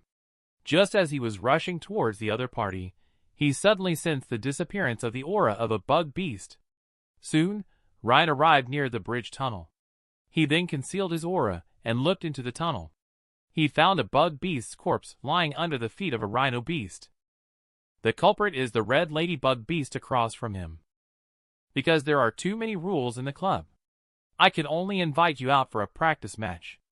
After saying that, he once again took a fighting stance. Rhino Beast couldn't help but get angry upon hearing this. Just because it's a practice match, you killed my companion. Seeing this, it leaped like a cannonball towards Ladybug Beast. Ladybug Beast just made a small move to dodge this strike. Rhino Beast used the wall as a fulcrum point, then turned around to charge again. Ladybug Beast chose to face it head-on this time. It clenched its powerful fist. After dodging Rhino Beast's charge, it struck back with a punch that pierced through the opponent's body. In the end, Rhino Beast went down in defeat. Ladybug Beast shook off the bloodstains from its hand and turned its head expressionlessly. The person who is lurking in the dark watching the fight can come out now. Even if he doesn't say it, Ryan will show up. Because his purpose in coming here is to test his current strength. It is not difficult to notice that at this moment, Ryan's armor is more domineering than before. After staring at each other for a long time, Ladybug Beast took the initiative to attack. Ryan chose not to dodge but resisted the blow. Ladybug Beast couldn't help but be secretly shocked because its fist was suddenly bitten by another ant that appeared next to Ryan. Ladybug Beast, who had never seen such a situation before, immediately withdrew. "You scared me. What kind of monster are you?" "My name is Black Ant. This should be the last name you hear before you die." Ladybug Beast became even more excited after hearing this. The recent accident has instead triggered its combative mentality. It swung its fists again and charged towards Ryan, but not a single punch touched Ryan even after dozens of them in a row. And Ryan did not retaliate. This made Ladybug Beast somewhat irritated. "Are you trying to play tricks on me?" Immediately, it launched another heavy punch. When Ryan dodged this attack, he finally clenched his fist to retaliate. However, Ladybug Beast had already seen through Ryan's movements. At this moment, Ryan's fist was swinging out at a speed invisible to the naked eye. Ladybug Beast quickly assumed a defensive posture, but it was still hit in the face by a punch. Instantly, its body flew backwards like a bullet. Ladybug Beast was obviously stunned by Ryan. His strength and speed were beyond its expectations. At this moment, Ryan was looking down on it from above. "Tell me your name before you die." Ladybug Beast felt insulted and completely enraged. It stood up and collided its fists together. Ryan's attack followed suit. However, his fist landed on a barrier, and this red barrier was expanding continuously. With a roar from Ladybug Beast, Ryan was shaken and flung out forcefully. At this moment, a bus happened to pass by right above the bridge tunnel. However, the bridge deck is about to collapse due to the fight between the two people. Unaware, Ryan was hit out of the bridge tunnel. Just as Ryan was about to take down the other party in one go, a runaway bus crashed through the guardrail. Ryan turned back and suddenly felt that something big was not right. So he quickly cloned himself and retreated towards the direction of the bus. Fortunately, Ryan caught the bus before it landed. However, as the entire bus pressed down on him, Ryan was struggling. At the same time, his clone was grabbed by the Ladybug Beast. If the Ladybug Beast chose to attack him at this moment, it would be very dangerous. But unexpectedly, it went up to help Ryan, and together they managed to safely place the bus on the ground. After the passengers on the bus were safely evacuated, the Ladybug Beast was already impatient. "Our match can continue now." Saying that, it charged towards Ryan. And Ryan seemed unimpressed by the opponent. He casually raised his hand and blocked the opponent's attack. Then he slapped Ladybug Beast on the head with his paw. This blow directly shattered its facial armor, rendering it unable to fight back. Ryan grabbed the opponent's neck and lifted it in midair. Clone Ant stepped forward to sniff. Then, he opened his mouth wide to swallow the opponent. However, Ryan stopped him with a loud shout. He then threw it aside. After he withdrew Clone Black Ant, Ryan turned and walked away from here. Ladybug Beast struggled to open its eyes and thought, "Next time we meet, I must defeat you." Since Alice turned into Bug Beast, she has never appeared again. Nami searches for her whereabouts every day after school. Nami had just hung up the phone that day. Someone suddenly called out to her from behind. The person who came was Kid Troy, who had fought Reaper that day. "Is Alice your friend? I can take you to find her." Before long, Troy led Nami into a small forest. Nami was afraid that Troy would take advantage and attack her. So she asked, "Do you really know where Alice is?" Troy, listening to this, no longer concealed the truth, revealing his ugly face. "I brought you here just to eat you," Troy said. As he spoke, several larvae crawled down from the trees. "Blame it on the fact that you are Alice's friend. I really hate that guy." "If I were to eat you, she would definitely be very angry," Troy replied. In the past, they wanted to eat Alice, who had just turned into a larva. She didn't expect that she would later tell Ariel about this matter. The result was that Ariel caused them heavy losses. But they could only swallow their anger. Nami didn't want to listen to his nonsense anymore. She turned around and was about to leave this place. At this moment, Troy has already completed the beautification. It was obviously too late for her to run. Nami's body was seen slowly sinking into the mire, following Troy's command. Several larvae suddenly pounced on Nami. At this critical moment, the charging larvae were suddenly cut into several pieces by someone. The newcomer was Clara, who was angry to see the prey slipping away from her mouth again. Troy was extremely furious. Clara kept spinning and gathering energy in the air. After landing, she fiercely kicked Troy's head with her heel. The damage caused by this blow was not great, but it was highly insulting. At this time, Clara took the opportunity to pull Nami up. "Who in the world are you? Another bug beast helping humans?" only to see Clara slowly land on Silk. She answered lightly, "I am your father." Then she turned to look at Nami and said, "I will put you down now. You should run away immediately." The moment she finished speaking, the silk holding Nami suddenly loosened. She didn't understand why the bug beast in front of her would save her. And she looked so familiar. "I told you to run. What are you still looking at?" Nami kept stepping back after hearing that. After saying, "Thank you," she turned around and fled from here. Several larvae wanted to step forward to stop Nami after seeing the situation. But they were all controlled by Clara using Silk. Clara just exerted a little force and sliced those larvae into chunks of meat. Covered in blood, Clara seemed to have turned into a grim reaper harvesting bug beasts, but this also completely infuriated Troy. "You will pay the price for today's actions," Clara asked casually.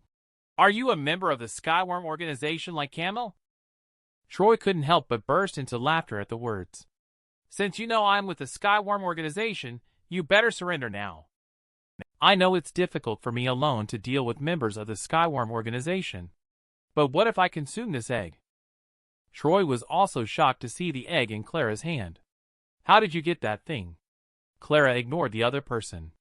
She knew that in order to defeat this guy, she must place her hope on this egg. So she directly put the egg into her mouth. Troy sensed that something big was about to happen. So he transformed into 4 hard long cones and shot them at Clara. Smoke immediately rose where Clara was. Troy was very pleased at this moment.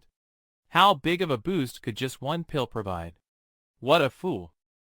But the next second, his long cone was chopped into pieces by Clara. Troy was instantly shocked. Why did just one pill make her improve so much? On the other hand, Clara has already evolved into her latest form. Let me show you my current strength. Seeing Clara's current appearance, Troy couldn't help but feel a little doubtful, thinking, "Is she joking? Did I take fake medicine before?" Before he could react, Clara's sidekick had already landed on his head. This blow directly shattered his facial armor. And Clara, before hitting the ground, also managed to chop off his arm. Troy, with a terrified expression, kept retreating. This made him more convinced that he had been fed fake medicine. To confirm his suspicion, he had to take out the enemy in front of him. So he spat out a gullet with teeth towards Clara. The gullet bit right into Clara's neck. Troy was very excited when he saw this, thinking that he had won this round. He didn't expect Clara to have no reaction at all. "Are you tickling me?" It turns out that Troy's tusk didn't even manage to pierce Clara's skin. Following that, Clara grabbed Gullet by the throat. Then she controlled Silk to wrap around Gullet. Silk quickly spread along Gullet. "Let me help you cut it into small pieces." Troy sensed that something major was amiss. He could only bite off Gullet in order to save himself. Troy immediately let out a reluctant roar. He didn't expect to be defeated so thoroughly. Then he plunged straight into the ground. Clara, on the other hand, remained calm, as if everything was under her control. The escaping Troy was still daydreaming. "When I become stronger, I must seek revenge on her." However, in the next moment, he widened his eyes in disbelief because his path was already blocked by the net thrower, Silk. In an instant, he turned into a pile of flesh and blood. Clara felt so exhilarated to experience the power of becoming stronger. However, at this moment, a person holding a blade appeared in front of her. This person is none other than Camel, whom she had clashed with before. Although at that time, both she and Ryan were almost defeated by him, now she has become stronger. Clara believes that she now has full confidence in defeating the opponent. Camel takes this opportunity to ask about the whereabouts of Black Ant. He mentioned that the sword stab he received from me still hurts faintly. "That's not a problem, as long as you die, it won't hurt anymore." As soon as her voice fell, Clara controlled Silk to shoot towards Camel. Camel obviously did not take Clara seriously. He drew out his blade and blocked Clara's attack. But he didn't realize that as soon as Silk touched blade, it instantly cracked. It was clear that the effect of the medicine was at work. Afterward, blade shattered into several pieces in front of Camel's eyes. Clara then jumped into the air. Seeing this, Camel placed his hands on the weapons behind his back. When Clara attacked, he drew his knife to block once again. But Camel was caught off guard by Clara's sudden knee strike. Then she followed up with another kick, sending him flying out. But this is far from enough. Just as Clara was about to deliver a fatal blow to him, she suddenly realized that her strength was fading away. Then she knelt down beside Camel. Her hair was receding at a visible rate. In the blink of an eye, her body returned to its original state. At the same time, Camel's blade was also pressed against Clara's neck. "You better come back with me obediently. I suddenly came up with an interesting game. Ryan is currently watching TV with Grandma." The sudden vibration of the phone caught his attention. When he saw the message, his face filled with anger, because the picture showed Clara wearing the armor and holding the business card of Club 6. Since Clara lost to Camel, she has become a prisoner in Club 6. She is forced into the fighting arena every day to be a spectacle for others to watch. The cruel bug beast subjects her to inhumane torture. On this day, Camel came to the cell. At this point, Clara had already been beaten to the brink of death. Camel curiously asked Clara what her purpose was, and why she didn't fight back in the fighting arena. "I choose not to fight back just to avoid being manipulated by you all," she replied. "If you want to talk about purpose, I do have one, and that is to eliminate you vermin." Camel's expression turned cold instantly upon hearing this. Before leaving, he told her that the next match was about to begin. The audience at Fighting Arena was extremely excited because the MC announced a special program. Among the 10 participants today, only one can survive. The first to enter the arena was today's protagonist, Clara. She must kill the enemy within a minute, or else another enemy will appear for every minute that passes, until Clara dies in battle, or she can defeat all opponents. Across from her, the blue beetle beast had been waiting for a long time. Instantly, it pounced on Clara upon seeing her appear. And Clara seemed to not have placed much importance on the opponent. Meanwhile, not far away on the stands, the ladybug beast, who was defeated by Ryan, was also here. In front of it was Camel, who wanted it to take action to get rid of Clara. However, the ladybug beast was disdainful of Camel's arrangement, refusing to participate in such unreasonable games. "Are you insulting me? I would be willing to assist if the target were you or Cody." As soon as the words fell, the ladybug beast threw a punch at Camel. It can be seen from this that the relationship between the two is very tense. Camel was successfully provoked by the opponent. Just as the big battle was about to erupt, they were interrupted by a sudden ringing of a bell. The person calling is a staff member from the club. I don't know who it is. The elevator leading to the fighting arena has been destroyed. Camel, upon hearing the news, quietly hung up the phone. He then turned to remind Ladybug Beast that the opponent you were looking forward to has arrived. On the other side, Clara at the fighting arena has already taken out 4 opponents. But at this moment, she is already at the end of her strength. However, Claude does not give her any time to catch her breath. The 5th opponent has already appeared behind her. With his roar, exhausted Clara was kicked into the air by the opponent. Just one hit made Clara spit out blood. At the same time as she landed, she was kicked hard in the waist again. After being knocked back tens of meters, Clara obviously couldn't get up anymore. At this time, several bug beasts walked out again. They surrounded Clara in the middle. MC had already pronounced Clara's death sentence. But everyone was suddenly attracted by the strange sound coming from the entrance. They saw the head of a bug beast slowly appearing in the darkness in front of everyone. Then he was thrown to the ground by someone who mercilessly stepped on it. That person was the fiercely determined Ryan, with his clone holding a bug beast's body in its mouth. Camel in the audience also noticed the situation here. The several bug beasts on the field were also drawn to Ryan's gaze. Seeing this, MC immediately became furious and raised his huge fist to smash towards Ryan, while Ryan looked at the other party, as if he were looking at a dead person. At this point, All his clones gathered on his right hand. The light from the clone's mouth continued to spread. Ryan seized the opportunity and pulled the trigger at MC. This shot directly blasted half of the opponent's body into pieces. "This is Ryan's latest plasma form," he said in a domineering tone. "Dare to bully my friend, you will all die today." After saying that, he raised the ion cannon in his hand again. He directed the gathered energy towards the center of the bug beast. In the blink of an eye, another bug beast died in his hands. The powerful energy almost reached Clara beside them. "You sneaky fellow. Are you trying to take advantage of the situation to get rid of me too?" But as soon as she finished speaking, Clara found a sharp blade pressed against her neck. Behind her, Camel kept teasing Ryan, saying, "Come on, just shoot me already." Ryan never expected the other party to be so despicable. He didn't know what to do with his raised arm for a moment.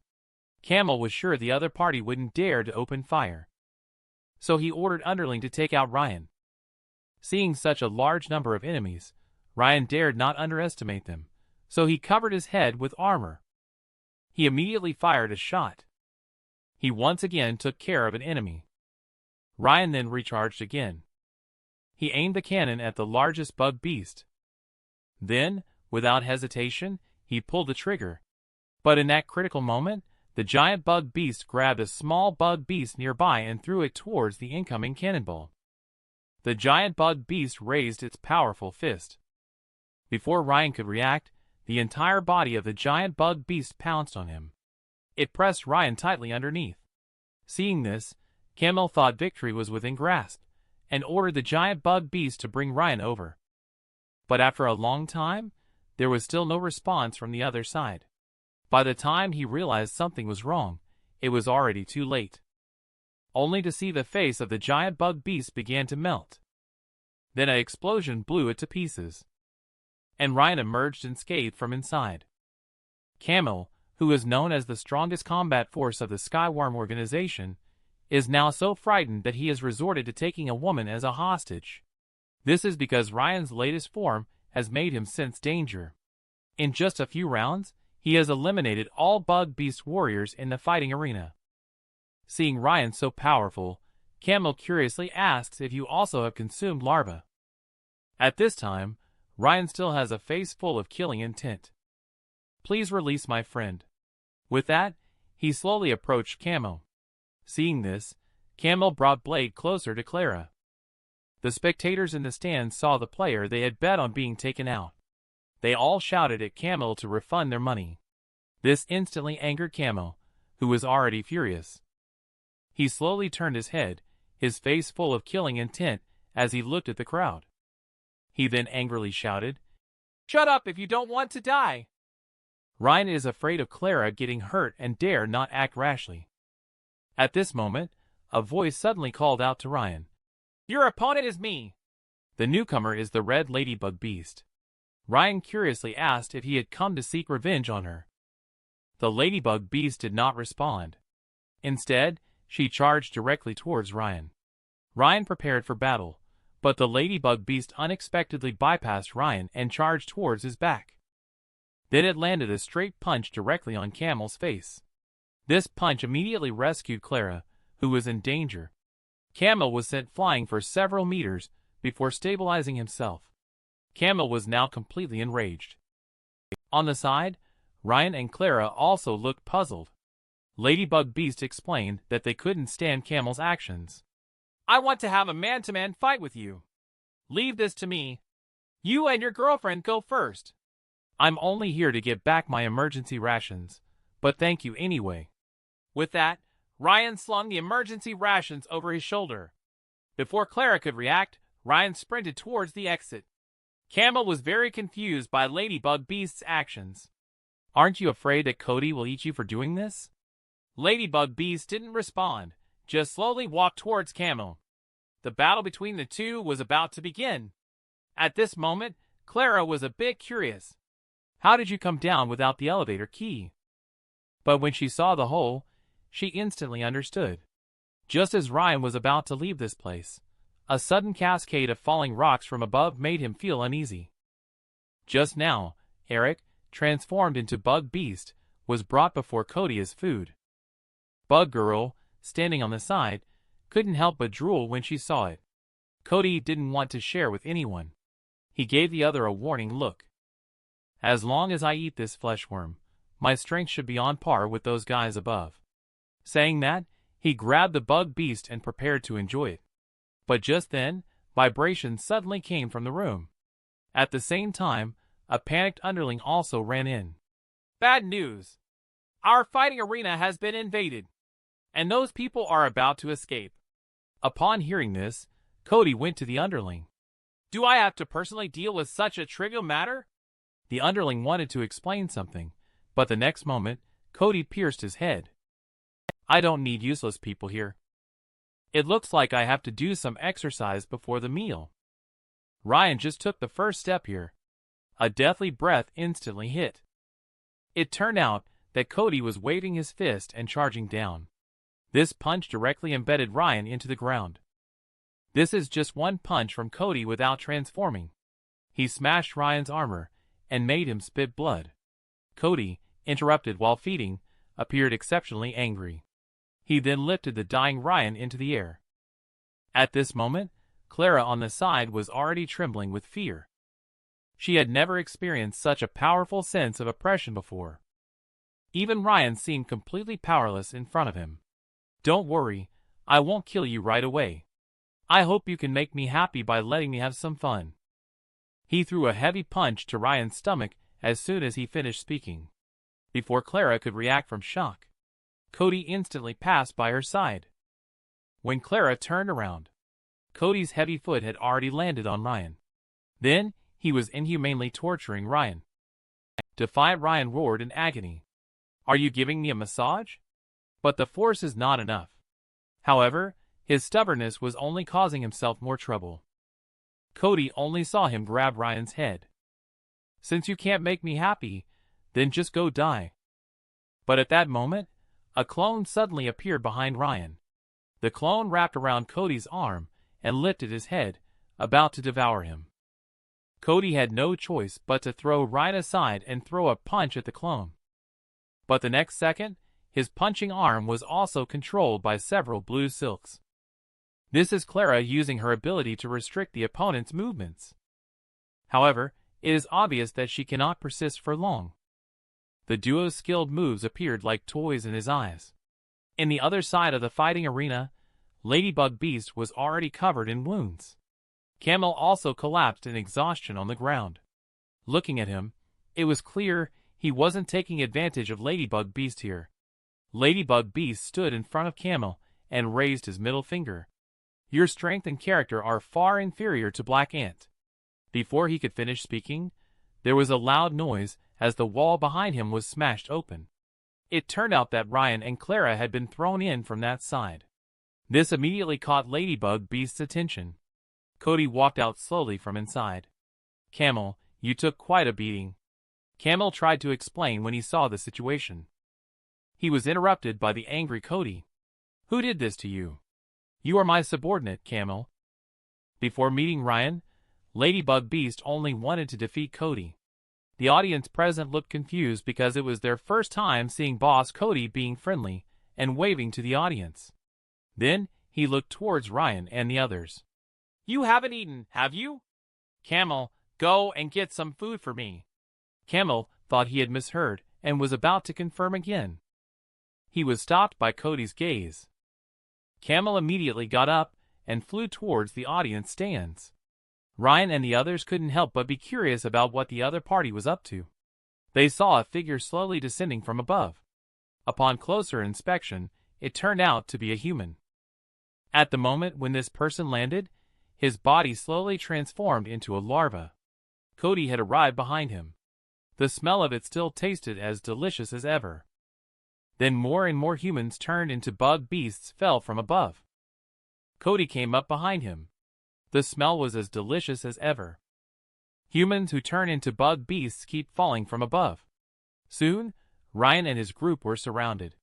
This is the food that I have carefully prepared for you. Let's continue the fight after eating. These are a group of humans who have just turned into bug beasts. Cody is gnawing on their bodies on the side. Just a while ago, Ryan's ant also ate this kind of flesh worm. It thereby evolved into a more powerful force. Yet even so, it is still no match for Cody. If Cody is allowed to feed now, then the heavily wounded individuals will be even less of a match for him. On the side, Ryan coldly said, "You guys need to do your best to stop him. Leave the remaining larvae to me." But what he said is easier said than done. How can we stop that monster? However, at this moment, Cody dug out a golden larva from the bug beast's body. The ladybug beast noticed and secretly exclaimed, "Oh no!" Then, it swiftly charged towards Cody. Clara noticed and wanted to step forward to help. But she was suddenly stopped by Ryan behind her. "Take the opportunity to leave here quickly. Leave this to us. My original purpose in coming here was to save you." Clara was very happy to hear Ryan say that. "But you underestimate me too much. I will hold out with that red guy until you absorb larva. But you need to move fast." As soon as she finished speaking, Clara rushed towards Cody. Later, Ryan ordered the clone behind him to eat them all. The clone immediately opened its mouth and charged towards the bug beast on the side. "You guys can also help with eating." As soon as he finished speaking, the armor on his body turned into countless ants. They also dashed towards the bug beast on the side. The ladybug beast at this moment was swinging its fists, ready to strike Cody. I did not expect his steel-like fists to be easily bitten into by Cody. Ladybug beast raised his other fist in response, but it was successfully caught by the opponent as well. "I hate it when people disturb me while I am eating." After saying this, Cody shook his head. Ladybug and beast then flew towards the audience seats. However, their bodies landed on some blue silk. It turned out that Clara arrived just in time. She used her abilities. With the help of Silk's rebound ability, Ladybug Beast charged at Cody again, who was trying to eat. The punch landed solidly on his face. Ladybug Beast is relentless. It wildly swings its fists. In the end, he gathered all his strength in his right hand and blasted Cody out directly. But his toes firmly caught the ground. He quickly stabilized his retreating body. And he had already put the flesh worm in his mouth. Suddenly, an indescribable force swept through his body. It was obvious that his momentum was even stronger than before. Cody punched Ladybug Beast from a distance. Ladybug Beast immediately activated a red shield. The powerful punch wind blew the audience away. Ladybug Beast's shield also showed cracks. Such power without beautification. He is simply a monster. Cody is also quite satisfied with this. If he can eat all the flesh worms, it is not impossible for him to reach the level of those guys above. Thinking of this, Cody no longer pays attention to the other party. He turned around and walked towards the food. But Ladybug Beast wouldn't let him get his way so easily. Ignoring the danger to his life, he raised his fist again and charged towards Cody. Clara on the side wanted to stop, but it was obviously too late. Because Cody's fist had already struck Ladybug Beast, before Ladybug Beast could react in any way. He was kicked in the face again. Ladybug Beast's body hit the wall like a missile. His head and body armor are completely shattered. Life and death are uncertain. Clara was completely scared by this scene. She knew she was wrong. The monster in front of them has not yet been beautified, so it is impossible to defeat. And he is constantly absorbing the power of the larva. At this moment, Cody grabbed another bug beast and ate it. This is the fifth one. But Cody suddenly had a look of disbelief on his face. The bug beast was covered in ants and transforming back into a human form. The larva that could enhance its power was also dragged out of its mouth by the ants. Cody curiously looked to the side. He found that the ants had put the flesh worm in Ryan's hand. "Are you trying to compete with me for food?" Ryan ignored this and directly put the flesh worm into his mouth. "Just 10 of you, I should be able to take you down. Ignorant little ghost, you successfully angered me. You will pay for this. Since you ate my food. Then let me eat you up." Cody charged towards Ryan as he spoke. But at that moment, several dark shadows suddenly emerged from Ryan's body. These shadows, upon landing, transformed into humanoid ant warriors. The armor on Ryan's arm also grew a pair of purple eyes. Ryan slowly lifted his arm and pointed towards Cody, saying, "You guys go and eat him for me." This is Black Ant Ryan, who has eaten 10 golden larvae. Although Cody on the other side also ate 5 larvae. But at this point, Ryan is completely confident in defeating the opponent. It's just 10 more pieces of trash. Even if I don't beautification you, you're not my opponent. Ryan no longer talked nonsense, and just saw him wave his hand. Go and eat him for me. His words had just fallen. The 11 ants behind Ryan all rushed towards Cody. Facing these charging monsters, Cody showed no panic at all. He even had an excited smile on his face. The black ant charging at the forefront was instantly scattered by him. These clones in front of him seem as fragile as toys. However, the ants are like invincible cockroaches. Cody not only had his movements restricted. Those just scattered black ants recovered in no time. At this moment, a clone seized the opportunity and raised a powerful fist. He smashed his fist into Cody's head. The strong force made him bend down involuntarily. This is simply humiliation for Cody. As he broke free from the shackles on his hands turned into blades and instantly split the clone in front of him. But when he looked up, he found an incredible scene. It turns out that 2 other clones had already aimed their ion cannons at him. He could tell just by looking at the momentum emanating from the cannons. The power was definitely no less than Ryan's own. At this moment, Ryan also slowly raised his left hand. With his command, the 2 clones pulled the trigger without hesitation. Cody had no chance to hide. Because his feet were firmly controlled by the black ant, he couldn't hide anymore. But he still didn't feel the slightest bit of tension. He even found it quite amusing. But when the ion cannon blasted on him, the pain coming from his body made Cody grit his teeth. But Black Ant's attack did not end there. They continued to shoot ion cannons in Cody's direction for several minutes. Ryan only gave the order to stop the attack. They thought the battle would end there. But as the smoke slowly dispersed, a sinister smile appeared in front of everyone. Following that was a strong figure.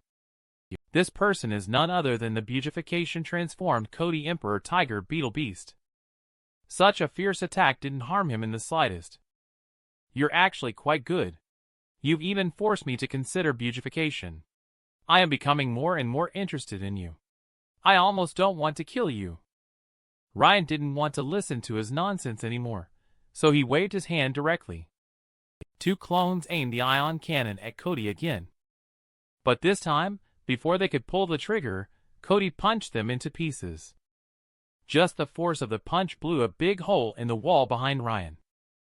At this point, Ryan was completely exposed in front of the opponent. His attempt to gather the clones was clearly too late. Cody wouldn't give Ryan another chance and charged straight at him. Ryan quickly shielded his chest with his armored arm, avoiding the risk of being crushed into meat paste. But even so, he was still pushed against the wall by Cody. The intense pressure made it hard for Ryan to breathe. Did adding 10 flesh worms really enhance his strength by this much? You disappoint me. As soon as the words fell, Cody exerted force again. He slammed Ryan into another room. Then he pressed Ryan's head on the ground, rubbing it continuously. Ryan couldn't hold on anymore, and spat out a mouthful of blood. Cody slowly lifted Ryan in midair. I will kill you now, just as easy as squashing an ant. I will eat you a bite at a time. I won't let you die so easily. Eat, come and eat me. Ryan's sudden sentence puzzled Cody. Little did he know it wasn't even directed at him. Cody turned curiously, only to find Ryan's clone transforming into a series of black snakes, all rushing towards him. They snatched Ryan from Cody's hands and bit him. The tearing pain made Ryan let out screams of agony. Cody on the side was a bit stunned. Are you trying to commit suicide? As he spoke, a black snake had already coiled around Ryan from behind. Shortly after, it opened its gaping mouth and swallowed Ryan down. Yet Ryan not only didn't die, but also evolved into the demonic Azura form. At this moment, Cody appeared as prey in Ryan's eyes, while in Cody's eyes, Ryan seemed like a beast devoid of humanity. Just as Ryan let out a roar and charged towards Cody, Cody grinned, finding the situation more interesting. After saying that, he also punched and charged towards Ryan. Clara was already so shocked that she couldn't utter a word. Little did they know, even if Ryan ends up winning in the end, he would become completely inhuman, turning into a demon who only knows how to kill. After Ryan consumed 10 golden larvae, he then transformed into 10 ant clones again. These clones not only have ion cannons just like the original body, they can also lock onto targets and accurately hit the enemies. When facing the naturally predatory Emperor Tiger Beetle Beast, not only did they fail to cause any harm, but they were also continuously rubbed against the ground by the opponent. In the end, Ryan had no choice but to let Clone devour him. As a result, he evolved into the demonic Azura form, and the ultimate showdown between the two began. Camel in the stands couldn't help but feel secretly shocked. Black Ant actually forced the boss to initiate beautification. How far could he possibly grow? The situation is no longer under their control. It must be reported to the superiors. With this in mind, Camel and the underling exchanged a signal and were about to leave. However, at this moment, a figure suddenly emerged from the darkness. Camel broke out in a cold sweat at the sight. "Can you please tell me more about this Black Ant you mentioned?" Club is very interested in him. The newcomer is one of the 7 managements of the Skyworm organization. On the other side, Cody and Black Ant are already grappling with each other. They are grappling back and forth, neither giving an inch. Every time they make a move, they aim to crush each other to death, both foregoing defense. The battle is unusually intense. Cody is outshining Black Ant with his superior skills. A punch lands on Black Ant's face, sending him flying backward. A laser beam sweeps across Cody's face. A burning pain makes Cody glare angrily at his opponent. Black Ant's hands tightly grip the ground to stabilize his posture, only to see a giant scorpion tail aimed directly at Cody. At the moment when the energy was fully gathered, Black Ant shot towards the opponent without hesitation. Cody quickly raised his arm to block the attack. "Do you only know these simple moves? Let me teach you a simpler one." After saying that, he suddenly kicked with his back leg. He charged towards the opponent while facing Black Ant's laser cannon head-on. The fierce impact directly knocked Black Ant's cannon barrel upwards, although the laser cannon did not cause any damage to Cody. But its powerful destructive force instantly pierced through the building of the club. The battle between the two had already shocked Clara speechless. At this moment, Ladybug Beast beside her also slowly woke up, spitting out a mouthful of blood. Cody kept pushing Black Ant back. Black Ant suddenly tried to push the opponent back aggressively, but was unsuccessful. Cody dodged the attack and simultaneously threw a heavy punch. This blow directly severed Black Ant's right arm. However, the severed arm instantly transformed into a clone and bit onto Cody's body. Before the opponent could react, the clone's sharp claws had already struck. But such an attack on Cody seemed merely ticklish. "If this is your full strength, then you might as well die." Before his words had even finished, Cody threw another punch. He instantly smashed Black Ant's body into pieces. But things did not end as expected. It was only when he turned around that he realized. The body of Black Ant was rapidly healing at a speed visible to the naked eye. Cody clenched his fists in anger at this scene. "You're a tough one. I'll keep hitting you until you can't recover." But at that moment, a miraculous scene occurred. Cody's outstretched arm vanished mysteriously. What could be happening? Cody slowly turned his head and found that his arm had actually fallen to the ground. It looks like the inside of the arm has hollowed out, and it was crawling with ants. Cody couldn't believe it. He had been injured like this by Little Worm. "What have you done to me, you damn guy?" With that, he punched and dispersed the body of the Black Ant again. At this point, Cody has lost his sanity. Why did things turn out like this? I clearly gave it my all. But why can't I defeat the guy in front of me? Suddenly Cody felt a chill on his back. It turned out that Black Ant, who had transformed into a demon, had come up behind him. Struggle as much as you can. My meal? Are you kidding with me, you guy? I am the top predator. But before he could finish speaking, his body suddenly lost balance and fell to the ground. It turned out that his 2 legs were eaten by Black Ant using the same method. Cody finally couldn't bear it and let out a heart-wrenching scream. Even if I've turned into what I am now, you're still not my match. I will still eat you. But when he saw what Black Ant looked like now, he instantly closed his mouth. At this moment, Cody's heart was filled with tension and despair. He was so frightened that he trembled all over, constantly begging for mercy from Black Ant. Just then, Black Ant opened its huge blood-stained mouth, revealing Ryan hidden inside. Let's start enjoying our meal. After saying that, Black Ant transformed into a hungry wolf and gnawed on Cody's body. After finishing the last bite of flesh and blood, it suddenly looked up and roared towards above.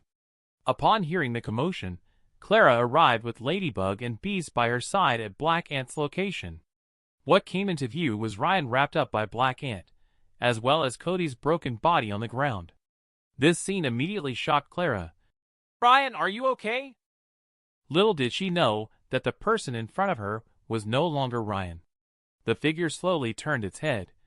Our food has arrived again. He was the Predator Emperor Tiger Beetle Beast in the entomology department, but now not only had his limbs been cut off, but he also ended up becoming someone else's food. It was all because his opponent was Ryan in Demon Azura form. Although Ryan emerged victorious in the end, he also lost his humanity. After hearing the commotion, Clara arrived at Ryan's side with the Ladybug Beast. What greeted her was a scene of the Emperor Tiger Beetle Beast's shattered remains on the ground, and Ryan, who had already lost his humanity, seeing another meal being brought to him. Ryan revealed an evil smile. The two of them were also stunned by Ryan's current appearance. The evil aura emanating from him seemed to have materialized, leaving the two unable to catch their breath. Without waiting for Ladybug Beast to make any response, Demon Ryan has already arrived in front of Clara. At this point, Ladybug Beast's desire to intervene is obviously too late, because Ryan has already grabbed Clara's neck. At the same time, he shoots out a black shadow from his body. The black shadow instantly transformed into a clone and bit Ladybug Beast. Ryan slowly lifted Clara into the air. Clara could hardly believe her eyes. She looked at Ryan as if he had activated the Mangekyo Sharingan. Just as he was about to eat Clara, Ladybug Beast struggled free in time. A punch broke Ryan's meal. Clara also couldn't help but roar, "Wake up! Can't you even recognize me?" Ladybug and Beast were also filled with disappointment towards Ryan. This was not the Black Ant he knew at all. Both of them attacked Ryan simultaneously without prior consultation. Facing the actions of the two individuals, Ryan's face was full of disdain. Let's start enjoying our food. With Ryan's command, Clara's legs and Ladybug Beast's arms were instantly covered with ants that were continuously sucking their chakra. If not stopped in time, their fate will be the same as Cody's, being eaten by Ryan as food. Facing his former friends, Ryan at this moment showed no mercy, even revealing a twisted smile. But this is not Ryan's true intention. The real Ryan is kneeling in his mental world like a sinner, surrounded by black ants and numerous clones. At this point, Ryan has lost his desire to resist. After obtaining Ryan's consent, all the clones walked towards him, ready to devour him. However, at this moment, a strange sound caught their attention. Ryan slowly lifted his head. He found a red claw stepping on a giant black ant under his feet. Upon closer inspection, it turned out to be the red ant that had saved him the last time he lost control. "Thank you for coming to rescue me again. But I have reached my limit. Let's give up." Red Ant heard it. Stunning red light started to radiate from his body. The next second, Ryan was shocked, his eyes widening, because the red light quickly coalesced into a human figure. Ryan looked at this person, as if feeling a strange sense of familiarity. At this moment, the energy emanating from Red Ant instantly repelled the approaching Black Ant clone, sensing the situation was not favorable. The clone rushed towards Red Ant simply raised a hand slightly, and the oncoming clone turned into ashes in an instant, with powerful energy even reaching Ryan beside them. Before leaving, Red Ant cryptically said something to Ryan. "My child, you must live well. Who are you? Please don't leave me behind." Ryan could only watch as Red Ant slowly disappeared. Meanwhile, the real Ryan in reality was clutching his head, screaming in agony. The ants on Clara and Ladybug Beast began to fade away slowly. The crisis was thus averted. When Clara looked up at Ryan, she noticed that he seemed to be going through some kind of exceptionally tragic event. Clara tenderly held him in her arms. Ryan's emotions gradually settled down. A tear suddenly fell on Clara's shoulder. She looked up, and only then did she notice that Ryan was already in tears. Because the Red Ant he had just seen was his mother, whom he had not seen for a long time. Clara, who was completely unaware, looked bewildered. The person who was just going crazy is now crying. "Ryan, what's wrong with you? Everything is over. I will take you away now. Your relationship is indeed extraordinary. You are dating, aren't you?" Clara directly handed Ryan over to the other party after hearing that. "If you like him, I'll give him to you." At this time, the club's building collapsed. Just as a few people were preparing to leave here, a stranger's figure appeared behind them without a sound. "Isn't it impolite to just leave like this?" The two people who heard the sound couldn't help but feel secretly alarmed. When did he appear there? Camel and Cody stood up slowly beside the two Bug Girl men who appeared at the same time. "Is all this you're doing?" Ladybug Beast handed Ryan over to Clara. "This guy is very dangerous. You should leave first. I just want to get off work quickly and ask a few questions. I hope you all don't do anything stupid." Before the man could finish speaking, Camel on the side couldn't take it anymore. "You guys dared to kill my boss." Before the words had even finished, he immediately rushed towards Ryan. Two Bug Girls followed closely behind. The man behind them could only sigh helplessly. Then the heads of the two Bug Girls flew into the air. Camel was also suddenly pressed to the ground by a hand. This simple blow almost made Camel lose consciousness. The one who acted was this mysterious man. "I hate it when someone interrupts me while I'm speaking." Clara and Ladybug Beast instantly realized. This person is definitely a more dangerous presence than Cody. Now, no one will interrupt me while I speak. I am Death Moth, one of the 6 managements of the Skyworm organization. From now on, you just need to answer my questions. How terrifying is Ryan in his demon form? Emperor Tiger Beetle Beast is just food in front of him. Clara and Ladybug Beast together can't even touch the hem of his clothes. Just as Ryan ordered Black Ant to prepare to eat the two of them, the Red Ant appearing in his body woke him up just in time. The recovered Ryan fell into Clara's arms. Just as the three of them were preparing to leave here, a mysterious man arrived with Camel and two Bug Girls behind them. Camel and Bug Girl saw their boss killed.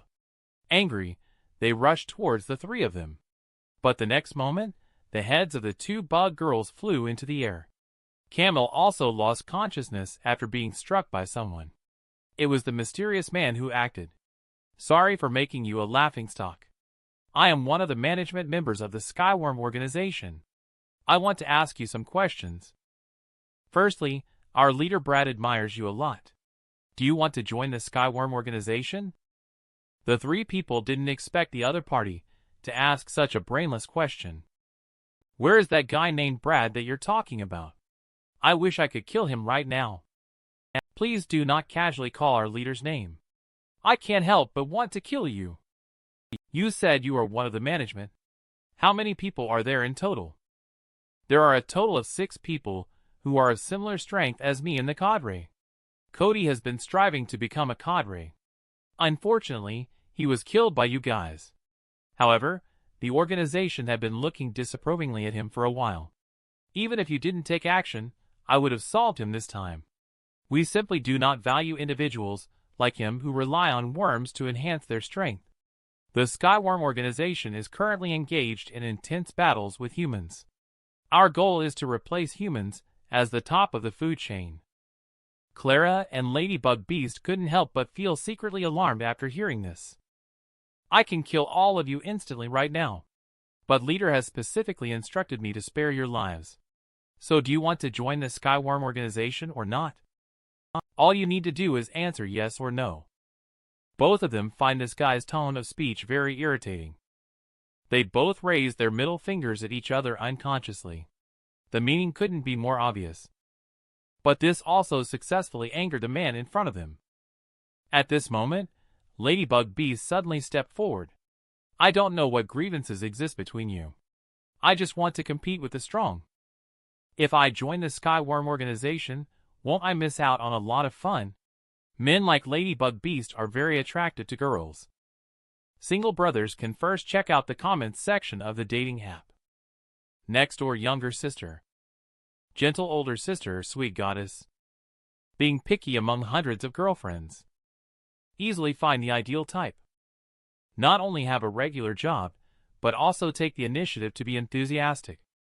Much better than those who don't reply for half a day. Real person verification is required for registration. Even artistic photos cannot pass the review. There is no need to worry about fake photos at all.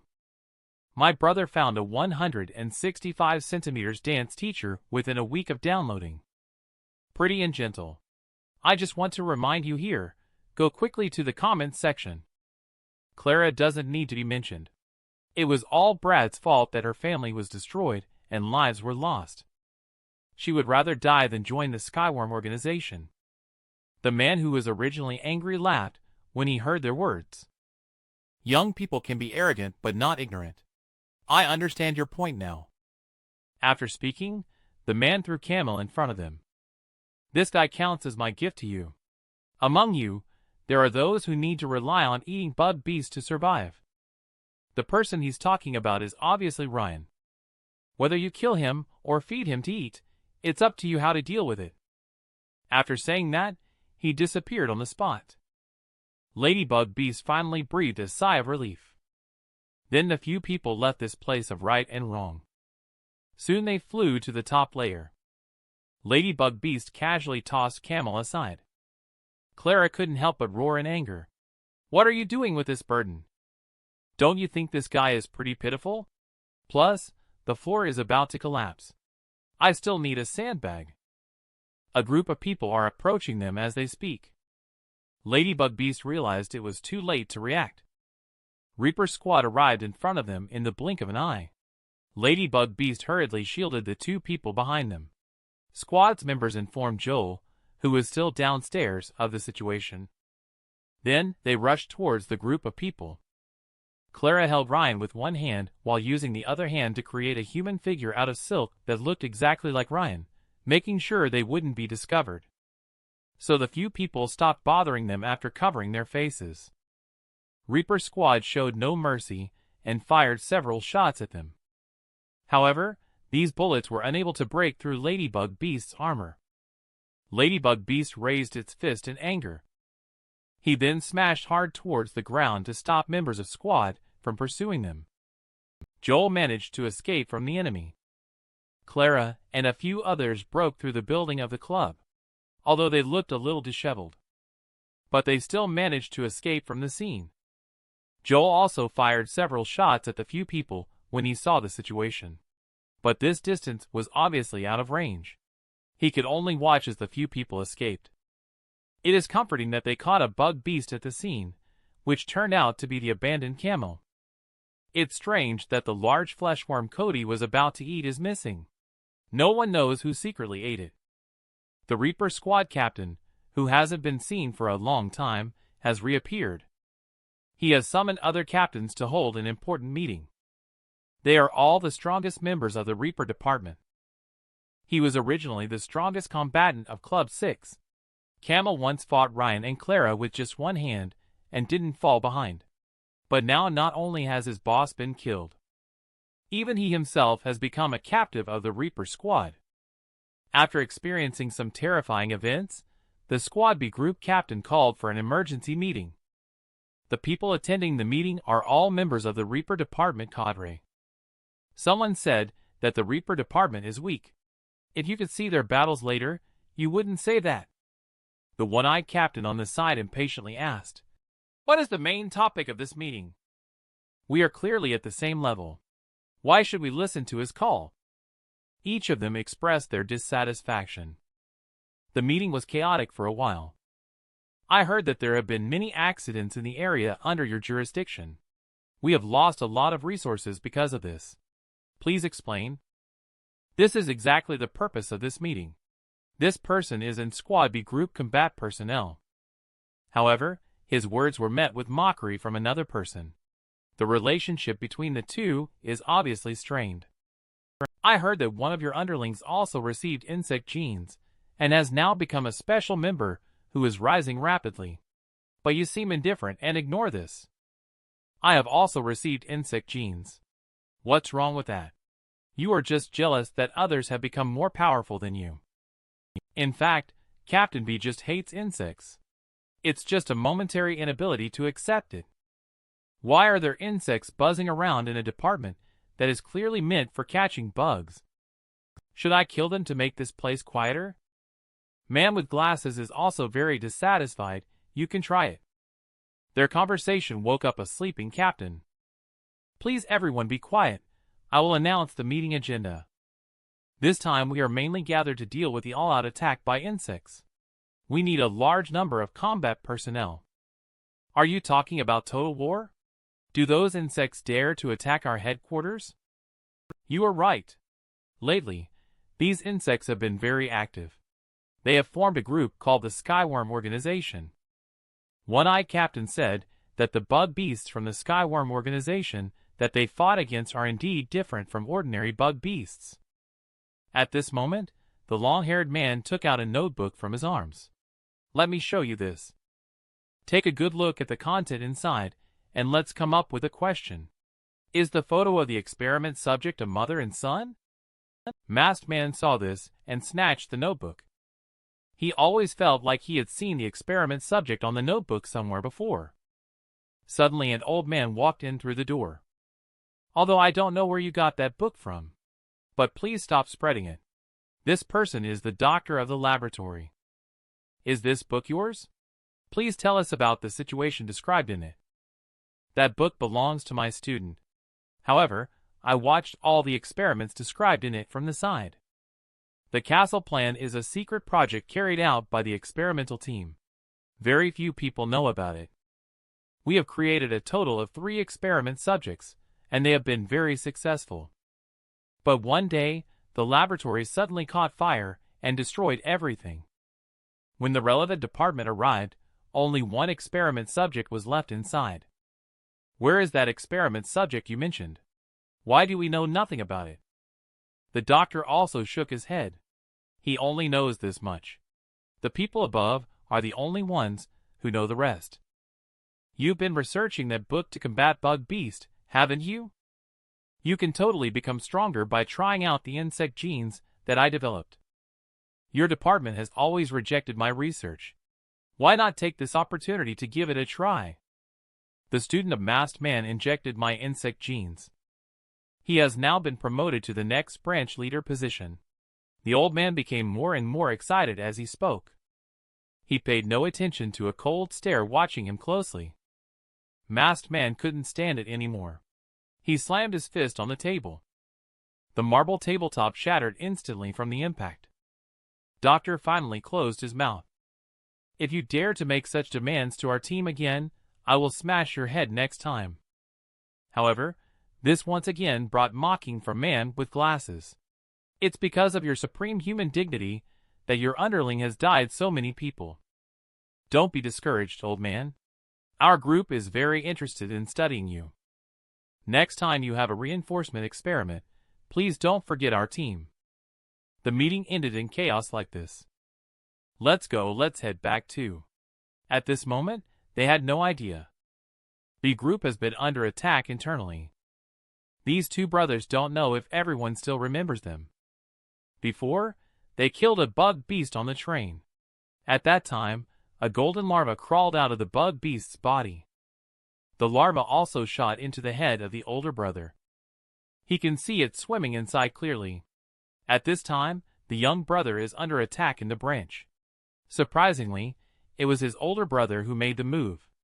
Judging by his appearance, it is clear that a mutation has occurred.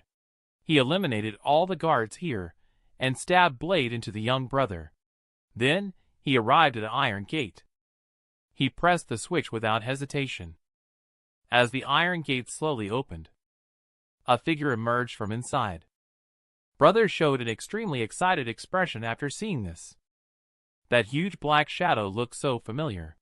Does everyone think it might be another black ant? These two brothers were originally powerful bug cleaners from the Reaper squad. But they were in a battle with a bug beast. My brother was accidentally shot in the head by a larva. It's obvious that you can see the larva wandering on his forehead. At that time, there were no abnormal incidents between the two. But it was during the emergency meeting called by the Reaper department. My brother suddenly mutated. He killed all the guards nearby, and he impaled blade into young brother's body. Then he released a monster imprisoned at the bottom level. It looks like it should be a larger-sized black ant. Its height reaches only up to its brother's knee. His brother seemed unusually excited to see this big guy. Then he knelt on the ground. "Please help me awaken, sir."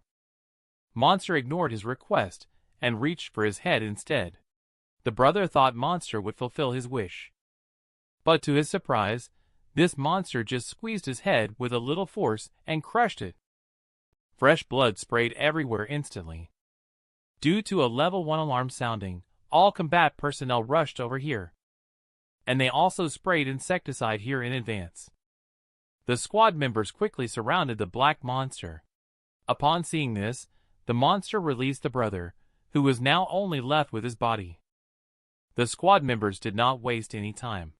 They immediately opened fire on the monster without any hesitation. At this moment, the squad members did not know how it had escaped. Their bullets hitting the monster's body felt like scratching an itch, causing no substantial harm. At this moment, the monster let out a series of low growls from its throat. One of them realized something was wrong, but it was already too late. Only to see Monster wave his hand casually towards the crowd. The people in front of him were instantly cut in half. After dealing with these troubles, Monster did not rush to leave. It seemed to be waiting for someone to arrive. At this time, the few people who were ending the meeting were rushing back to the base at high speed. It turns out that the severely injured young brother has informed Captain of what happened here. When they rushed back to the base, they found that a fierce fire had already ignited here. After a loud explosion, the car was forced to stop in place. At this moment, the few people finally realized how serious the situation had become. Captain also saw the culprit of this accident. Just saw the black monster slowly walking out of the smoke. The strongest fighter, Masked Man, was also secretly shocked. How did this terrible guy come out? At the same time, Monster also noticed their presence. Captain took out his weapon and stood in front of Monster. Although Raphael also wanted to fight together, facing such a powerful opponent, Captain asked him to drive back to headquarters to request support. At this point, the Masked Man has also prepared for battle. "You better not interfere with me. It's mine." Captain silently lit a cigarette. He was underestimated for not taking action for a long time. Let's compare to see who is more powerful. With a roar from the monster, both of them charged towards each other at the same time. An intense battle is about to break out. At the same time, in a luxurious villa, Clara, who had just taken a shower, walked out of the room. She was almost blinded by the shining golden statue next to her. So these are all awards that Ladybug Beast won as a boxer. Since a few people left the club, they have come to Ladybug Beast's house. Why is this guy Bug Beast living so well even though he's also a bug beast? Clara is obviously a little jealous. At this time, Rhyme was placed on the sofa by the two of them. This battle has made him suffer a lot, although he has not yet woken up temporarily. But Clara found that he recovered quickly. There is no danger to his life. However, Ladybug Beast suddenly expressed great regret for bringing Ryan home, because there are ants crawling all over Ryan's body, which makes Ladybug Beast feel very uncomfortable. After a moment of joking, Clara carefully cleans Ryan's wounds. Ladybug Beast pointed at Ryan and remembered something. Deathmoth once said that Brad wanted Ryan to live well. Why doesn't he just kill us troublemakers? Clara looked at Ryan with great concern. She only remembered Ryan looking extremely angry when he heard Brad's name. Does he really have a special relationship with Ryan and the leader of the Skyworm organization, considering he wants to kill that mysterious guy more than anyone else? This man was originally a member of the Reaper Squad. However, he was accidentally infected by a bug beast during a mission. Not only did he himself turn into a bug beast, he also killed many of his former comrades. He released the imprisoned super monster at the headquarters. Faced with the arriving guards, the monster casually waved its hand. All the people were instantly split in half by it. Then the monster casually walked out of the headquarters. The captain and a few others who received the notification hurried towards the headquarters. They had just gotten off the car when they saw the monster walking towards them. Faced with such a terrifying creature, the two of them decided to take it on together. But when the weapons of the two struck the monster's body, they realized something was wrong, because their weapons were blocked by a black substance and could not advance at all. Both of them knew that the monster in front of them was very strong, but they didn't expect the gap to be this big. At this time, the black monster's mouth also emitted a sneer. Is this the extent of your strength as a captain? If that's the case, then you can go die. As soon as the words fell, the monster raised its arm. The two of them immediately sensed the danger and shielded their weapons in front of their chests, stepping back. Without waiting for the two to react, the black monster raised its arm and charged towards them again. At the same time, the two of them also did not show weakness. But as they attacked, they were surprised to discover those black substances turned out to be tiny ants. If we are defeated by the ants, there's no point in staying in the department. After saying that, the masked man threw the weapon in his hand towards the opponent. At the same time, Captain released a powerful electrical flow. It enveloped the broken blade thrown by the masked man. But the perfect coordination between the two was still unable to break through the defense of the black monster. However, their attack did not end there, only to see the masked man leaping high into the air. He fiercely slashed the broken blade in his hand onto the monster's body. A spurt of purple blood instantly shot out. How does it feel? Doesn't it feel great? The actions of the masked man clearly angered the other party. Do you know what it means to make me bleed? I'm not interested in its meaning. I only know this color is truly disgusting. He finished speaking and then leaped up again. The weapon in his hand kept swinging and chopping at the monster's body. At this moment, the monster's eyes seemed to be looking at a dead person. Masked Man did not expect it all. His full-force attack received absolutely no response from the opponent. He didn't even see the opponent's movement. The black monster appeared behind him. At the same time, one of Masked Man's arms and one leg were cut off and flew into the air. Watching his companion being injured helplessly, Captain could only let out an angry roar. The masked man felt unwilling. He landed on one foot, then turned around and swung at the black monster again. He also successfully cut off one arm of the monster. When he landed, the masked man cradled the monster's arm in his arms. However, this minor injury was nothing to the monster. At this moment, the masked man was half kneeling next to the monster, already unable to escape. He also knew that even if the two of them joined forces, they would not be a match for the monster. So he shouted for Captain to leave this place. Captain couldn't abandon his squadmate. He slowly walked up to the monster. The monster didn't rush to attack. Instead, it stated its demands. If you obediently hand over the experiment case, I may consider letting you off the hook. But Captain looks confused. He really has no idea what he's talking about.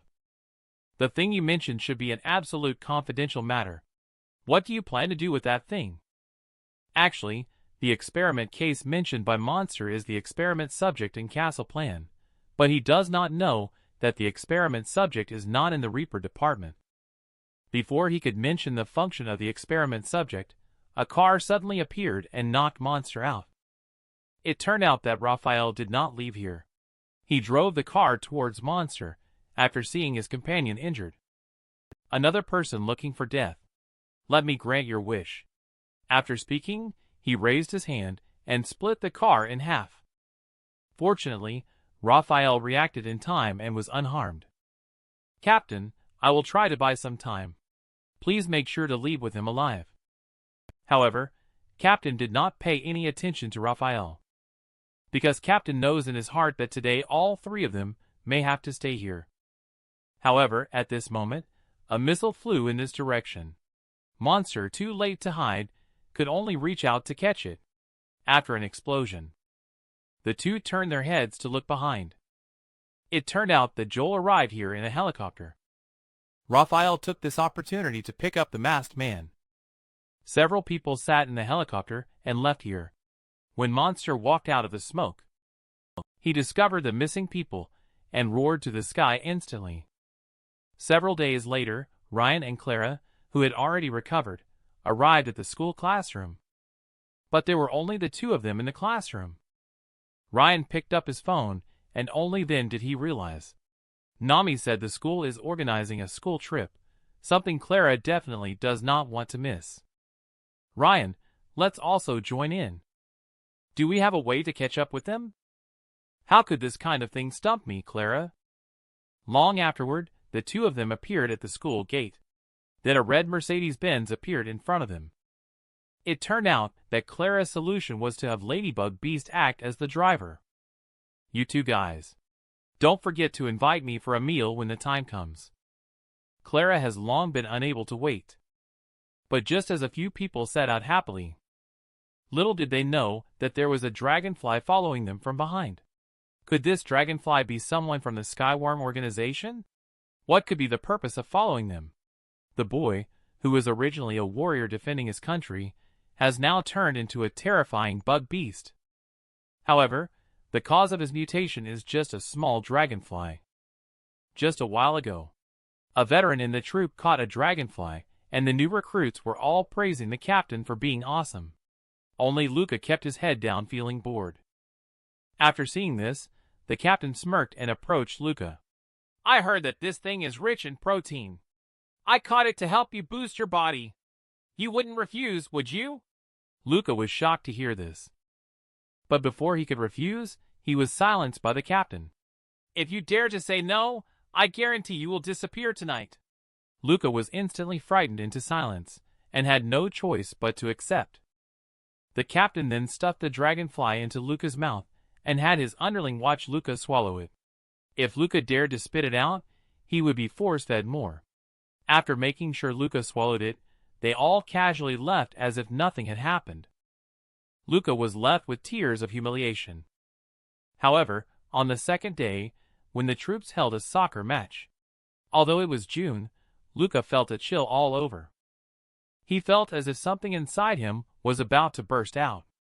At that moment, the opposing player was dribbling towards him. The captain who was teasing him shouted for him to stop the ball. However, Luca was in too much discomfort to even hear. When he finally reacted, the football had already been shot into the goal by the opponent. The captain thought Luca was playing around, so he walked up and punched him. He cursed at his entire family while punching him. Others seemed to have already gotten used to it. No one stepped forward to stop them. Nightfall came quickly. Luca and Captain are on duty tonight. Sorry for what happened during the day. Can you relax a bit? But Luca seemed not to have heard his words, keeping a straight face. After seeing this, Captain shouted again. I'm apologizing to you. Are you deaf? Little did Captain know that dragonfly inside Luca's body had almost been completely digested. Seeing no response from Luca, Captain raised his arm, and threw the cigarette he was holding directly at Luca. Do you want me to beat you again? However, at that moment, Luca's body began to undergo a mutation. Captain, who intended to confront Luca, suddenly stopped in his tracks. Because Luca, who had just been in human form, had transformed in the blink of an eye into a bug beast, leaving Captain incredulous. A burst of random gunfire drowned out Captain's screams. On the other side, inside a bus, Nami looked out of the window boredly. At this moment, a boy holding a lollipop noticed Nami staring blankly. He handed the lollipop to Nami. "Please accept my love." Before he could finish his sentence, Nami threw a punch at him. The boy was so scared that he threw the candy on the ground. "Don't tell me those boring things." Later, Nami noticed the lollipop on the ground. But just as she bent down to pick it up, a dark shadow suddenly flew past the window. The shadow aimed the weapon in its hand at the passing bus. Everyone except Nami, who was picking lollipops, was shot. The boy who had just chatted with Nami had lost his life. Nami slowly lifted her head and found that everyone in the car was dead. At this moment, something seemed to fall from the roof of the car. It turned out that the mutated soldier was standing on top. Can Nami escape another disaster? This is an extremely dangerous mutated bug beast, aiming its gun at the students in the car. Almost everyone in the car was shot into a sieve by it. Only Nami, who was bending over to pick something up, narrowly avoided being hit. Unaware of the situation, Ryan and his two companions are on their way over here. On the way, Ladybug Beast suddenly remembered something. "When did you two start your evolution? Why did you suddenly think of this question? You go first and talk about yourself." Ladybug Beast didn't mince words after hearing that. She shared her own past without hesitation. It turns out, he was a famous fighter back in school. At that time, he beat up the bullies who were bullying students in the vicinity. But the next day, Ladybug Beast was retaliated against. Although he fought fiercely, he was no match for the four-handed opponent. Ladybug Beast was soon covered in bruises. Because he was too angry to control his emotions at that moment, he underwent mutation and took out all the thugs surrounding him. This was his first mutation process. Later, he joined Club 6 and learned some information from Ariel, who was involved in producing the worm drug. Whether you swallow insects or get bitten by insects with mutated cells, mutations will occur. Those cells merge into the body and slowly alter our genes. People who are unknowingly infected can live a normal life just like regular people. However, once triggered by external stimuli, they may awaken the ability of insects. That's when they realize they accidentally ate a ladybug. Unfortunately, where did Ariel go after disappearing from the club? Such a beautiful woman. Upon hearing this, Clara also remembered that she seemed to have eaten a bug. 2 years ago, Clara and her father were on their way home. At that time, she stuck her head out of the car window. A furry bug flew straight towards her and ended up flying right into her mouth. The father beside her instructed her to quickly spit it out. But Clara pointed to her mouth and said that the bug had been swallowed by her. Later, members of the Skyworm organization killed her entire family. Since that day, Clara found that her body had undergone mutation.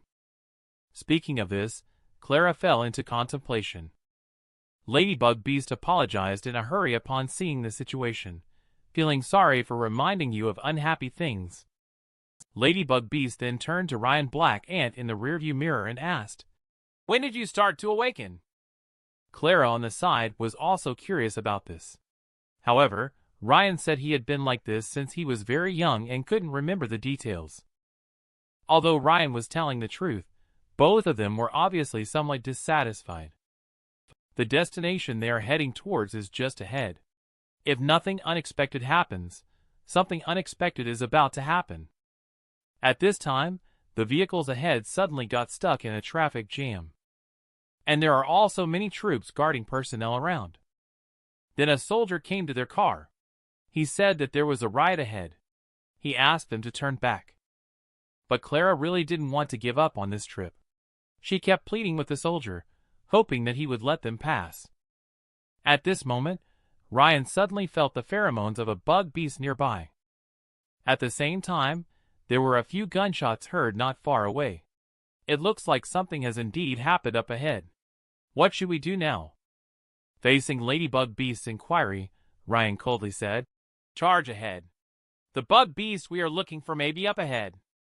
Ladybug Beast revved up and charged out immediately upon hearing this. "I didn't expect to encounter such an exciting event coming out with you all." The soldiers reacted too late. Ladybug Beast has already broken through the guardrail with the vehicle. Gunshots continue to come from the battlefield ahead. Warriors keep firing missiles into the sky. Dragonfly Bug Beast dodges the missiles while rapidly diving downward. The warriors' attempt to dodge clearly came too late. In the blink of an eye, they were cut in half by Dragonfly. The surviving warrior wanted to call headquarters for support, unaware that the enemy was right behind him, slowly picking up a magazine. It skillfully loaded the magazine into the weapon. Next is the real show of skills. "You guys are all gonna die." The soldier on the other side is still requesting backup. The next second, a grenade landed right in front of him. Then this soldier was engulfed in the explosion flames. But when the smoke cleared, the soldier was miraculously unharmed. When he looked up, he discovered two mysterious figures standing in front of him. The person in front was none other than purple-haired captain of Reaper Squad in the Southern District. "Leave the matter to us from now on. We will definitely take down that bug beast and avenge our brothers." At this point, it seems that Dragonfly has also sensed the danger. It aimed its gun at Purple-Hair Captain. "You are the treacherous bug beast. Leader of justice, I will eliminate you." As soon as he finished speaking, two capable underlings appeared behind him. Purple-Hair Captain also revealed his fist crackling with lightning. But can they really defeat this Dragonfly bug beast? This is an exceptionally cruel mutation Dragonfly bug beast. Previously, it was a patriotic warrior, but now it has turned its gun on a car full of students, leaving no one unharmed except for those on Nami's car. Such a deranged act will surely lead to the warriors hunting it down. In order to eliminate this monster, humans use powerful tracking missiles. However, the Dragonfly bug beast is too fast. The missile not only failed to harm it in the slightest, but also led to the deaths of several human warriors at the hands of the opponent.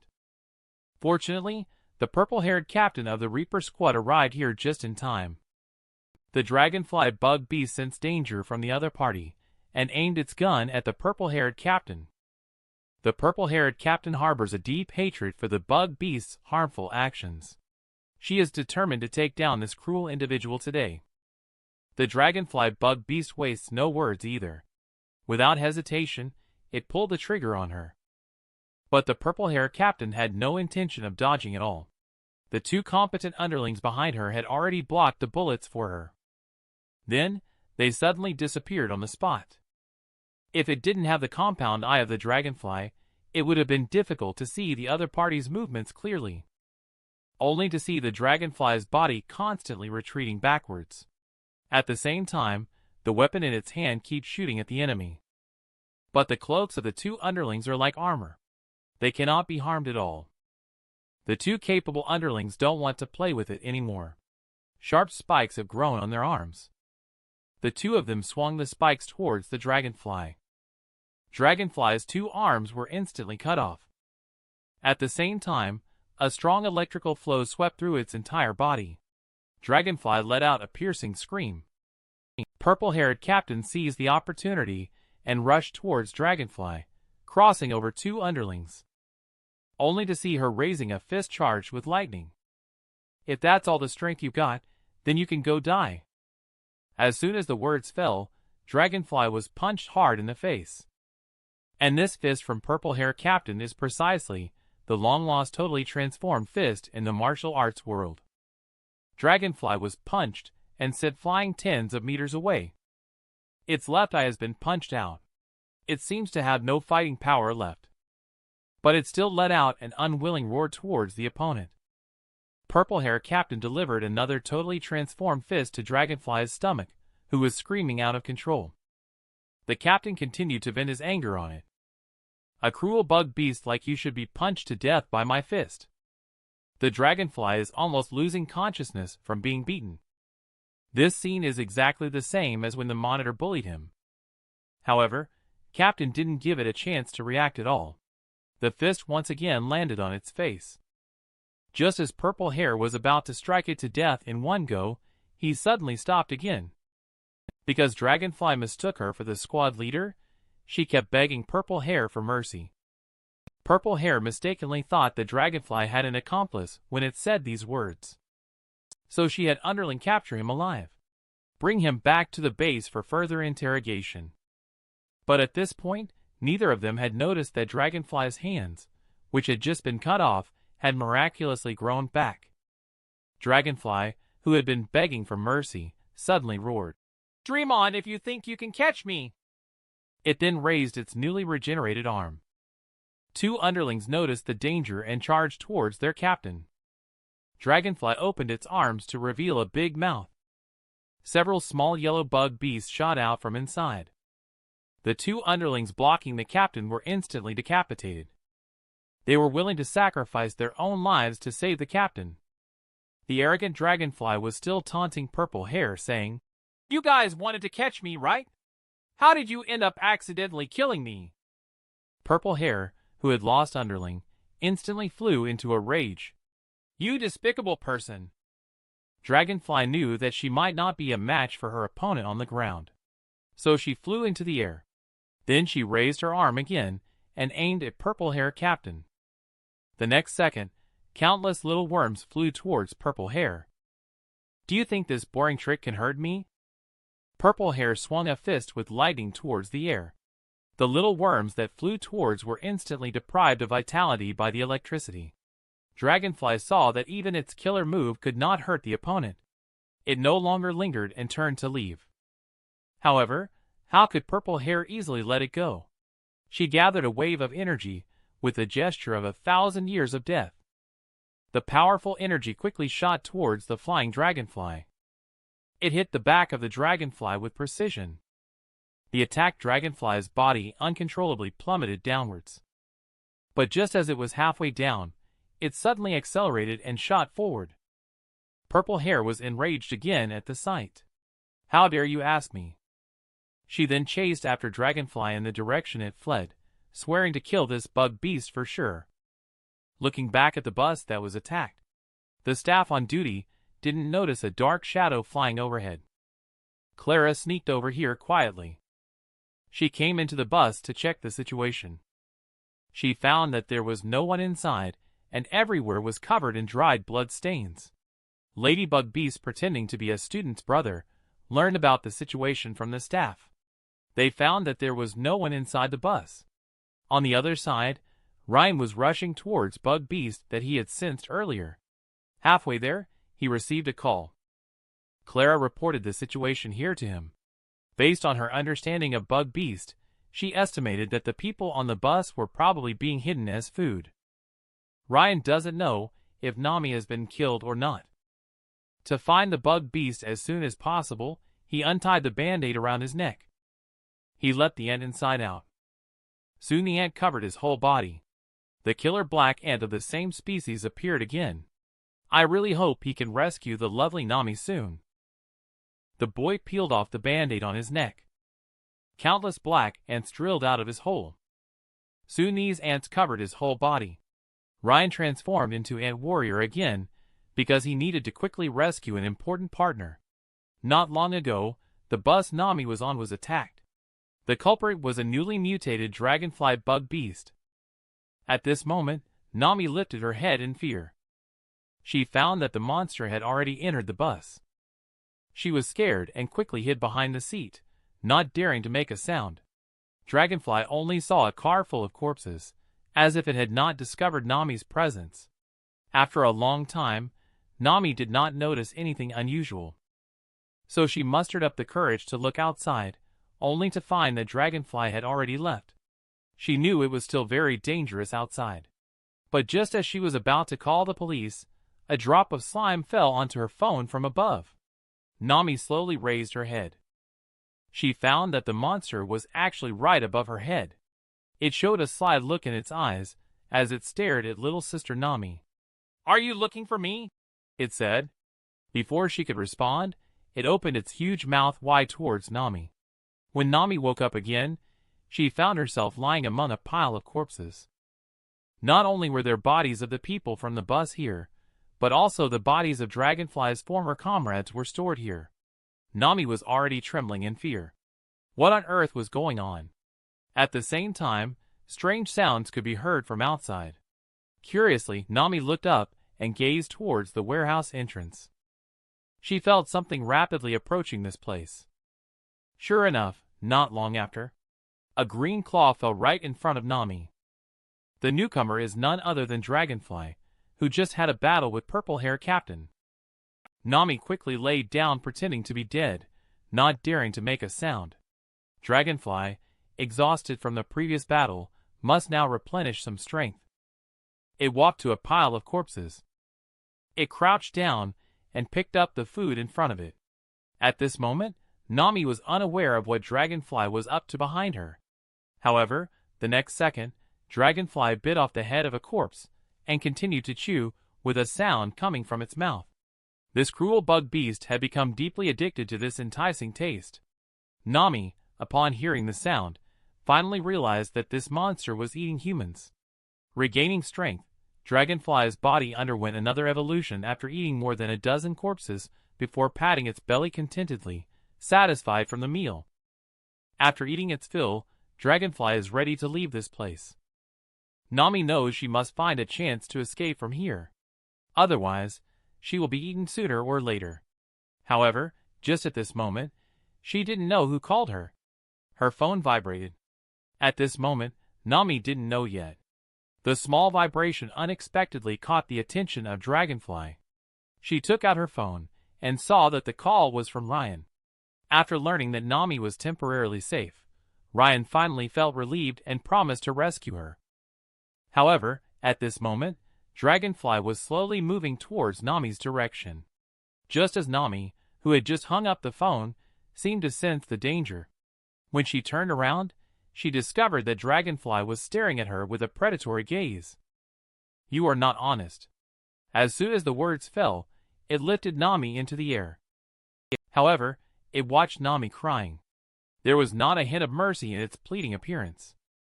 It also displayed exceptionally angry behavior, because looking at Nami's expression reminded it of its own experience of being bullied. At that time, Captain also grabbed its neck like this. The angry Dragonfly mistook Nami for Captain and said, "I will eat you up bite by bite." Nami was scared and screamed immediately. Dragonfly slowly pulled Nami closer. "Ryan, where are you? Didn't you promise to save me?" But what she got instead was Dragonfly's huge bloody mouth.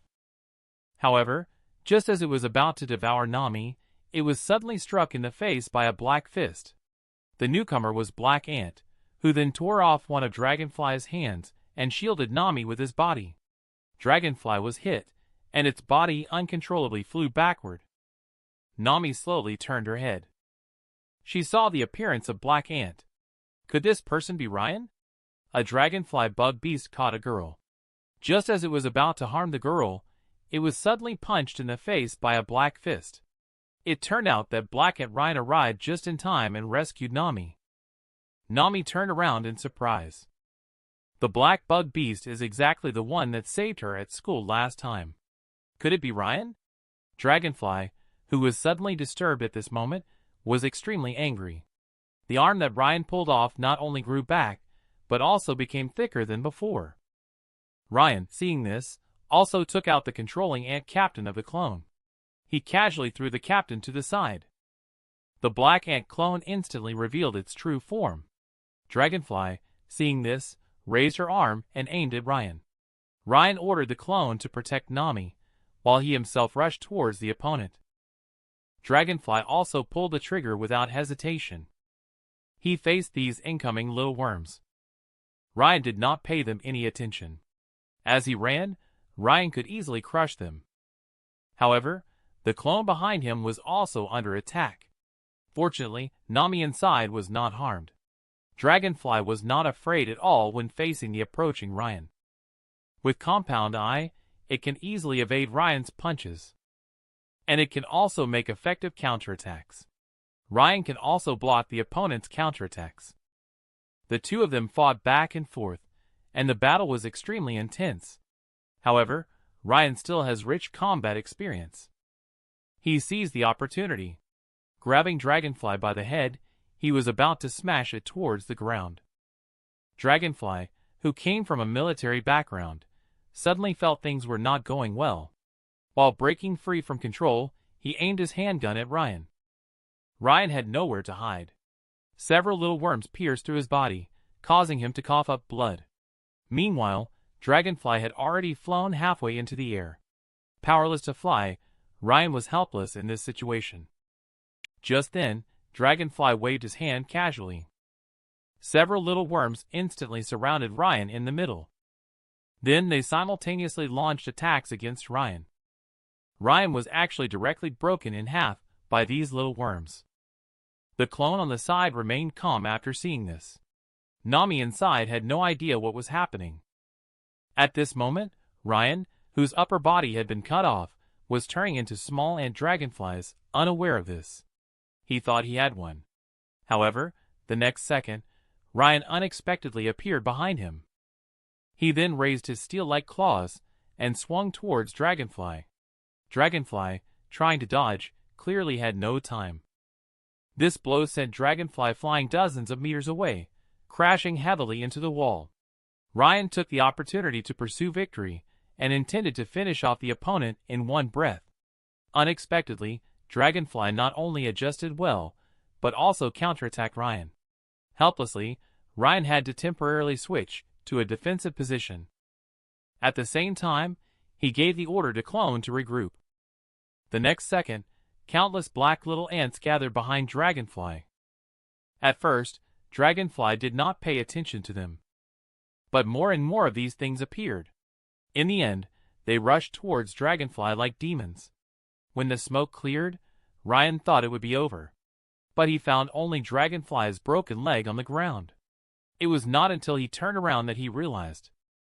Dragonfly had already broken through the roof and flew off into the distance. And it took Nami with it when it left. Ryan saw this and made a leap onto the roof. However, Dragonfly was getting farther and farther away from them. Ryan couldn't help but blame the clone next to him. "Other than eating you, what else can you do?" "I can do a lot of things." After saying that, the clone attached itself to Ryan's back. Then Ryan sprouted a pair of black wings and flew into the sky. A few minutes later, they were getting closer and closer to Dragonfly.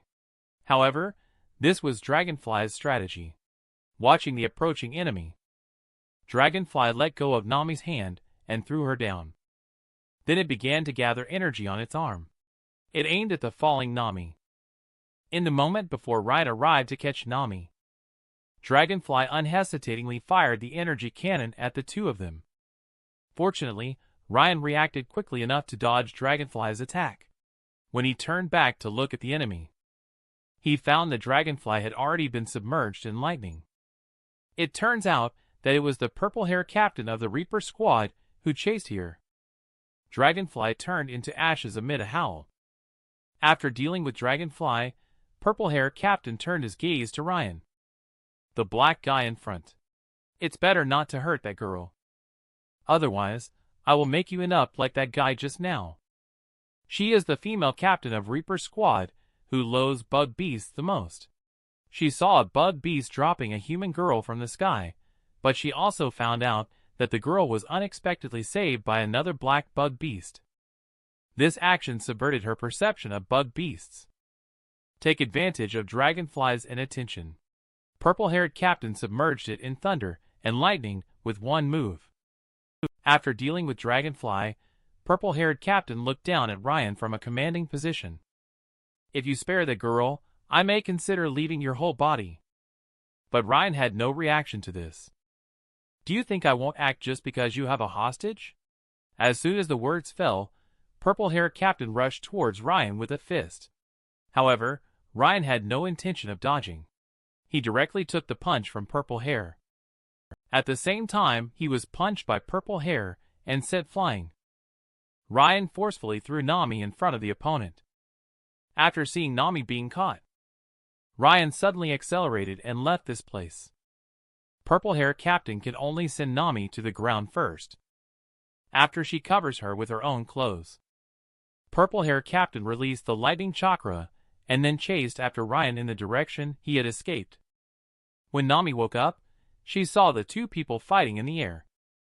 At this point, Ryan is clearly at a disadvantage. Facing Purple Hair's attacks, Ryan showed no intention of fighting back at all.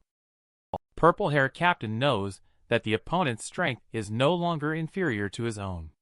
You only know how to defend. Are you looking down on me? In the midst of speaking, she heavily punched Ryan. This punch directly knocked Ryan from the air to the ground. Ryan did not expect the other party to have such formidable strength. Purple Hair slowly walked towards Ryan after landing. You're not really protecting that child, are you? That girl is my friend. What's wrong with me protecting her? Just now, that dragonfly killed over 300 humans yesterday. Do you say you are protecting humans? Do you think I would believe the lies of your bug beast? Purple Hair raised his fist and charged towards Ryan again. But just as Purple Hair Captain's fist was about to fall on Ryan's face, someone suddenly called out to her from behind. Nami, who had just woken up, came here. Please do not harm my friend. My sister is a warrior of the Reaper Squad, who is a hero specialized in hunting bug beasts to save humanity. But the person in front of you is also a bug beast killer. He has saved me more than once. Nami walked towards Ryan as she spoke. She used her body to block Ryan and said, "Please don't hurt my friend anymore." Purple Hair grabbed her shoulder, asking, "What are you saying? That guy is a bug beast that kills humans. Although it looks like it's trying to save you, who knows if it has any other motives? Did it threaten your family? If so, wink at me. I can help you." However, things are not as Purple Hair Captain thought. This black guy is my friend. Don't hurt it. But no matter how Nami explains, Purple Hair Captain refuses to believe. Because Purple Hair Captain knows the bug beast created to protect humans has been killed by them. Ryan was shocked when he heard this. Do you know Castle Plan 2? But from what you said, it seems like you don't know much about it. At this time, Purple Hair Captain doesn't want to talk nonsense with Nami. You go away. Otherwise, you will get hurt. Nami intended to continue to stop him. Unexpectedly, a large hand landed on her shoulder. Enough, Nami. Nami found the voice so familiar. When she turned around, she realized the Black Ant Warrior is slowly retreating in its armor. Its true identity is Ryan, whom Nami secretly loves. Leave the rest to me. Thank you, Nami. I know what you said about the castle plan, and I am experiment subject number 1 in the plan. On the other side, Clara and Ladybug Beast are rushing towards Ryan. Clara seems to have discovered something. She suddenly stopped Ladybug Beast, who was running forward. When they stopped and took a closer look, Ryan was actually caught by the people from the Reaper department. The two of them were about to activate beautification at the site. I'm in charge of the one with purple hair, you can handle the rest. Just as Ladybug Beast finished speaking, he was punched in the face by a mini black fist. He thought it was Clara's dissatisfaction with him again. But when the two of them lowered their heads, they discovered. It turned out that the one who made the move was a small black ant. The little ant left a message in the air, telling them not to worry. They can just secretly follow behind. Nami quickly sat on the car heading back when meeting people. Ryan and Dragonfly were locked in the trunk. Purple Hair Captain reported the situation here to headquarters. We captured Black Ant alive, and will commence the interrogation immediately upon their arrival. Please prepare a room at headquarters in advance. They arrived at the destination quickly. Nami and Ladybug Beast also secretly followed and arrived here. Both of them were a bit curious. What exactly is Ryan up to? Purple Hair Captain took the two back to headquarters. The first to greet them was a group of medical staff. Please take care of this girl. She is a survivor from the accident scene. After moving Nami aside, they took Ryan to another room. Watching Ryan being taken away, Nami felt a hint of unease. Ryan gave her a reassuring look. "I will take you to the interrogation room. I hope you can cooperate well." Nami also met an old acquaintance on the way to the medical room. It turns out long-haired Captain is also here. Long-haired Captain is taking care of his injured comrade. But squadmate is yelling at him loudly, very displeased. Because they are currently researching. They are planning to transplant the arm of the recovered bug beast onto themselves. "You should be the one who understands me the best, right? In the beginning, my proudest student accepted the bug beast gene. He also said that he did this to protect humanity. After that, he never saw that student again. Although I am now disabled. But I still can't accept the power of bugs. My beliefs will not change." Long-haired man no longer tried to dissuade him after hearing that. "You are indeed impressive. Even if you are one-armed and one-legged, it will not change your beliefs. Don't worry. Even with me being like this, you are not my match." In the meantime, long-haired man received a phone call. After hanging up the phone, he hurriedly left the hospital room. Soon, he saw Ryan across the street. "You are the killer black ant from the same species, right?" Ryan just looked at the other person without saying anything after listening. "The senior is also here. Is that guy who is with you doing okay? I care more about the person you brought back than him. He not only knows about the castle plan, but he may even be experiment subject number 1 himself." They quickly brought Ryan to the interrogation room. A group of mid-level cadres are also quite concerned about this. They originally thought experiment subject number 1 was the woman in the photo. They didn't expect it to be you, this child. Based on our understanding, that Bug Beast King is also a result of the project. Are you similar to that guy? Although I don't remember things from my childhood very clearly, but I am not the same as him. I know what kind of person he is. He is experiment subject number 2, a hybrid of the strongest insect and ant project. Now he is the leader of the Skyworm organization, so what is his purpose? Even the management cadre doesn't know his purpose. I only know that guy is very strong. And we are brothers." Upon hearing this, the two were shocked. "Since you know him well, you should know his whereabouts. Could you lead the way for us?" "Don't worry, I have already called the management personnel here. They will be here soon." Upon hearing Ryan's words, the long-haired man was shocked again. At this time, an important person arrived outside the interrogation room. This person is none other than Mr. Jim from the Reaper Department Management. "It's really Mr. Jim. How come you are here?" "I'm here to see Ryan." Soon the long-haired man received the notice. He immediately stopped interrogating Ryan. "What's the joke? Is something happening outside?" Ryan remained expressionless. It seemed like everything was expected. At this moment, Mr. Jim has already arrived at the room of the mid-level cadre.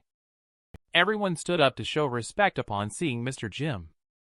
"Don't be nervous, everyone. I am not the protagonist today. Our leader is back. Let's welcome him." Just as the words fell, a petite old woman walked into the room. Mr. Jim also treated her with great respect. And this person is actually Ryan's granny. She is the leader of the Reaper squad. "I am here to see my cute grandson. I wonder if he has eaten." She is the first-generation experiment subject 0 insect, red ant, and also Ryan's mother Sophie. Like Ryan, she also has a hole on her neck. But she still looks very beautiful. The only difference is that the ant inside her body is red. Just a short while ago, Ryan was arrested by the Reaper squad. They took Ryan to headquarters for interrogation. The Reaper squad wanted to learn about the castle plan from Ryan. Ryan told them that someone else would answer that question for him. The person Ryan mentioned is his granny. I didn't expect Granny to be the leader of the Reaper squad, which is also the largest shareholder. Suddenly, an announcement came over the broadcast instructing them to immediately stop questioning Ryan. Long-haired man was furious upon hearing this. "What are you doing out there?" It turns out that Ryan's granny has already seen them outside. My grandson wasn't wronged, right? At this moment, the staff also understand. It turns out that the black ant inside is Granny's grandson. The long-haired man also heard the voice of the leader outside. Both of them were a bit curious. Why did the leader suddenly come here at this time? Did you call the person here? After Ryan heard Granny's voice, he ordered Black Ant to untie his restraints. I'm sorry, I have to untie this thing. Purple Hair Captain immediately released Lightning Chakra upon seeing the situation, warning Ryan not to act recklessly.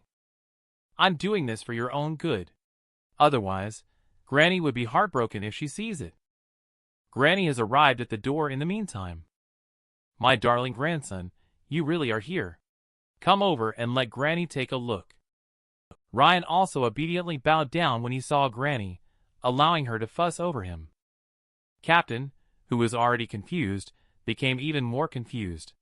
Does this mean that Leader also knows about the plan? The young man has many questions, right? I will clarify them for you. But let's eat first. We can't let my grandson go hungry.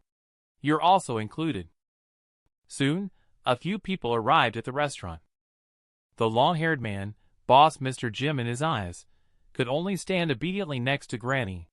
There was no intention of sitting down to eat. Ryan didn't care about that.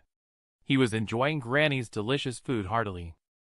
After eating and drinking their fill, Granny prepared to discuss business. I know you all want to know about the castle plan, she said. I'll first talk to you about the events before the establishment of Castle Plan. 18 years ago, I was just a director of a Fortune 500 company. Mr. Jim, at that time, was still just my secretary. I was on the phone with my son that day. He is a security officer, just like his father. During this call, he said he was about to get promoted. Upon receiving this news, both Mr. Jim and I were very happy for him. But not long after being happy, a colleague told him that a murder had occurred nearby. After receiving the task, his son immediately set off for the scene. Just hung up the phone with me. But when he arrived at the scene, he found that there was a monster holding a colleague's head. My son immediately fired several shots at the other party. But those bullets didn't hurt the monster at all.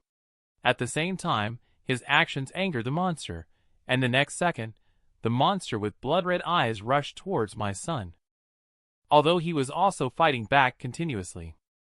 But he still died a miserable death at the hands of the monster. I cried my heart out at the funeral. I never thought I'd end up being the one to send off the person with black hair. Later on, I learned from the coroner that my son's death was not caused by a human being. At that time, I was already consumed by anger.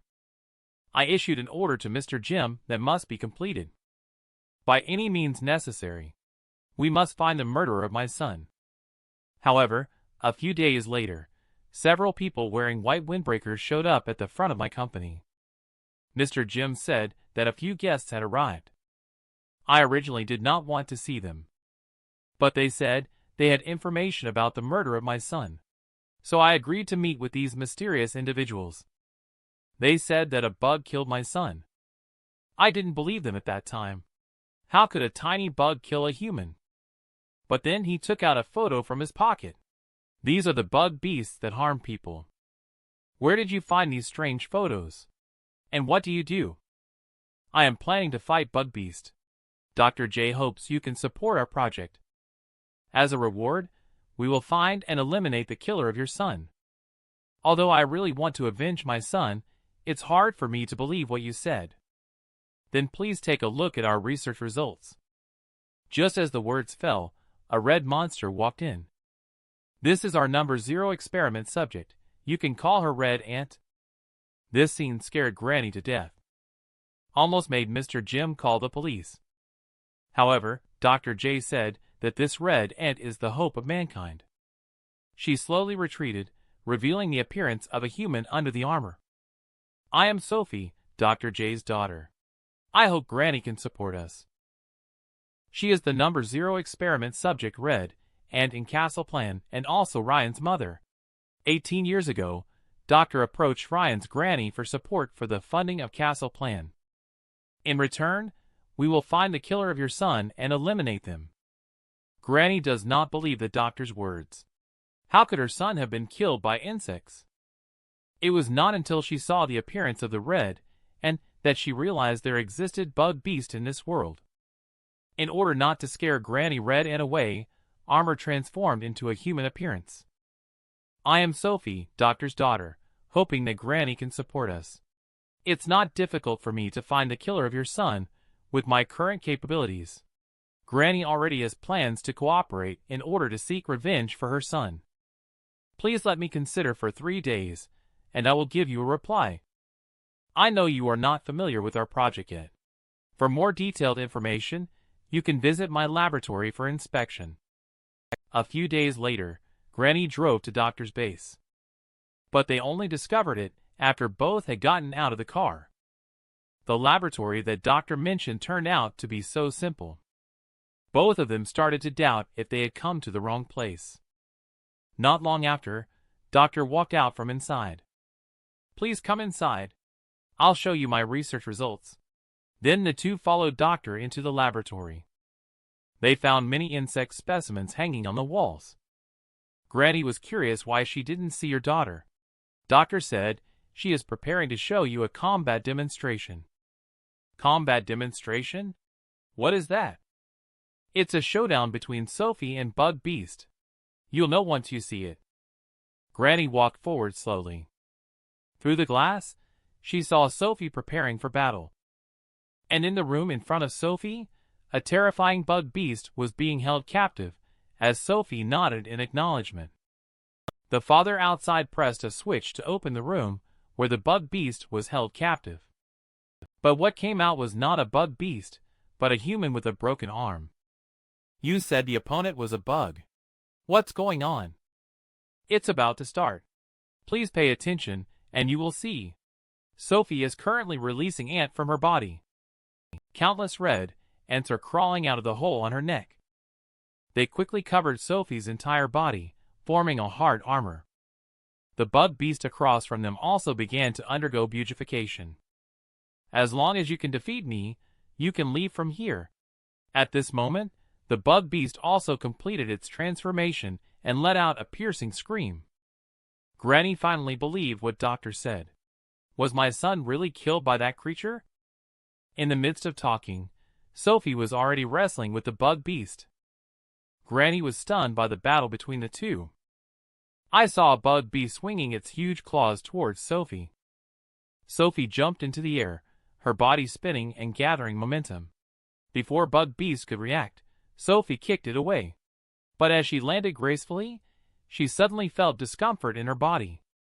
However, the bug beast across from her did not give her a chance to catch her breath. It directly unleashed a gust blade towards Sophie. She watched as the bug beast's attack was right in front of her eyes. Fortunately, Sophie's body regained mobility in the last second. She raised her fist and charged towards the bug beast not far away.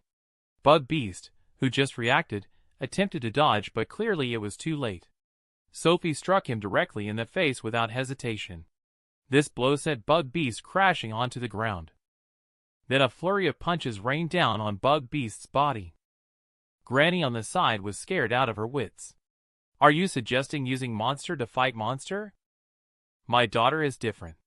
Not only will she not harm humans, and she also sees Bug Beast as enemies, because that is her food. Countless ants inside Sophie need to ingest Bug Beast as nutrients. Otherwise, the ants will bite back at the host. Granny seemed to have some trouble accepting it after hearing it. At this moment, Sophie forcibly pulled off the Bug Beast's other arm. Then she raised her leg, preparing to deliver a fatal blow to it. This move directly separated the Bug Beast's head from its body. Eat it, Sophie commanded. The ants all left her body one after another. They all rushed towards the body of the Bug Beast. However, the next second, Sophie could no longer hold on. She sat helplessly on the ground, her body completely out of control. Granny thought it was a side effect of transformation. However, the doctor said Sophie's pregnancy was the cause. How could you bear to let a pregnant girl be an experiment subject carrying sextuplets? Granny grabbed the doctor's collar angrily as she spoke. Are you still human? She is your daughter.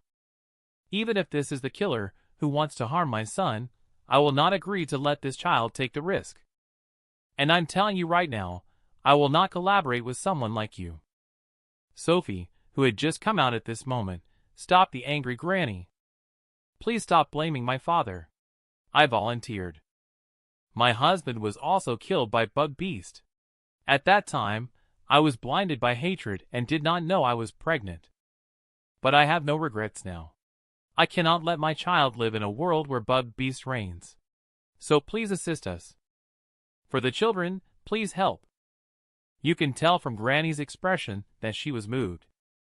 Later, she looked at the doctor and said, I agree to support you. But my only requirement is that the child should not be burdened. She must not be put in danger. You can rest assured, she is my daughter. Granny lived with Sophie for a very long time. Mr. Jim was sent out. He went to find a host to be experiment subject number 1. The doctor that received funding is also conducting research with peace of mind. Sophie's belly is also getting bigger. Finally, the sound of a baby's cry could be heard in the delivery room on this day. Granny excitedly held the child, and tears flowed from her eyes. Has this little one been named yet? His name is Ryan. Our little Ryan is so cute. Granny looked up to find the doctor seemed to be staring out the window. Why don't you come and see what the child is doing there? Granny only noticed when the doctor turned around that he was holding another child in his arms. The little one is called Luis, Ryan's younger brother. She is the strongest experiment subject in the castle plan, and in a battle against Bug Beast, she not only suffered severe injuries, but also had her tendons in her hands and feet severed.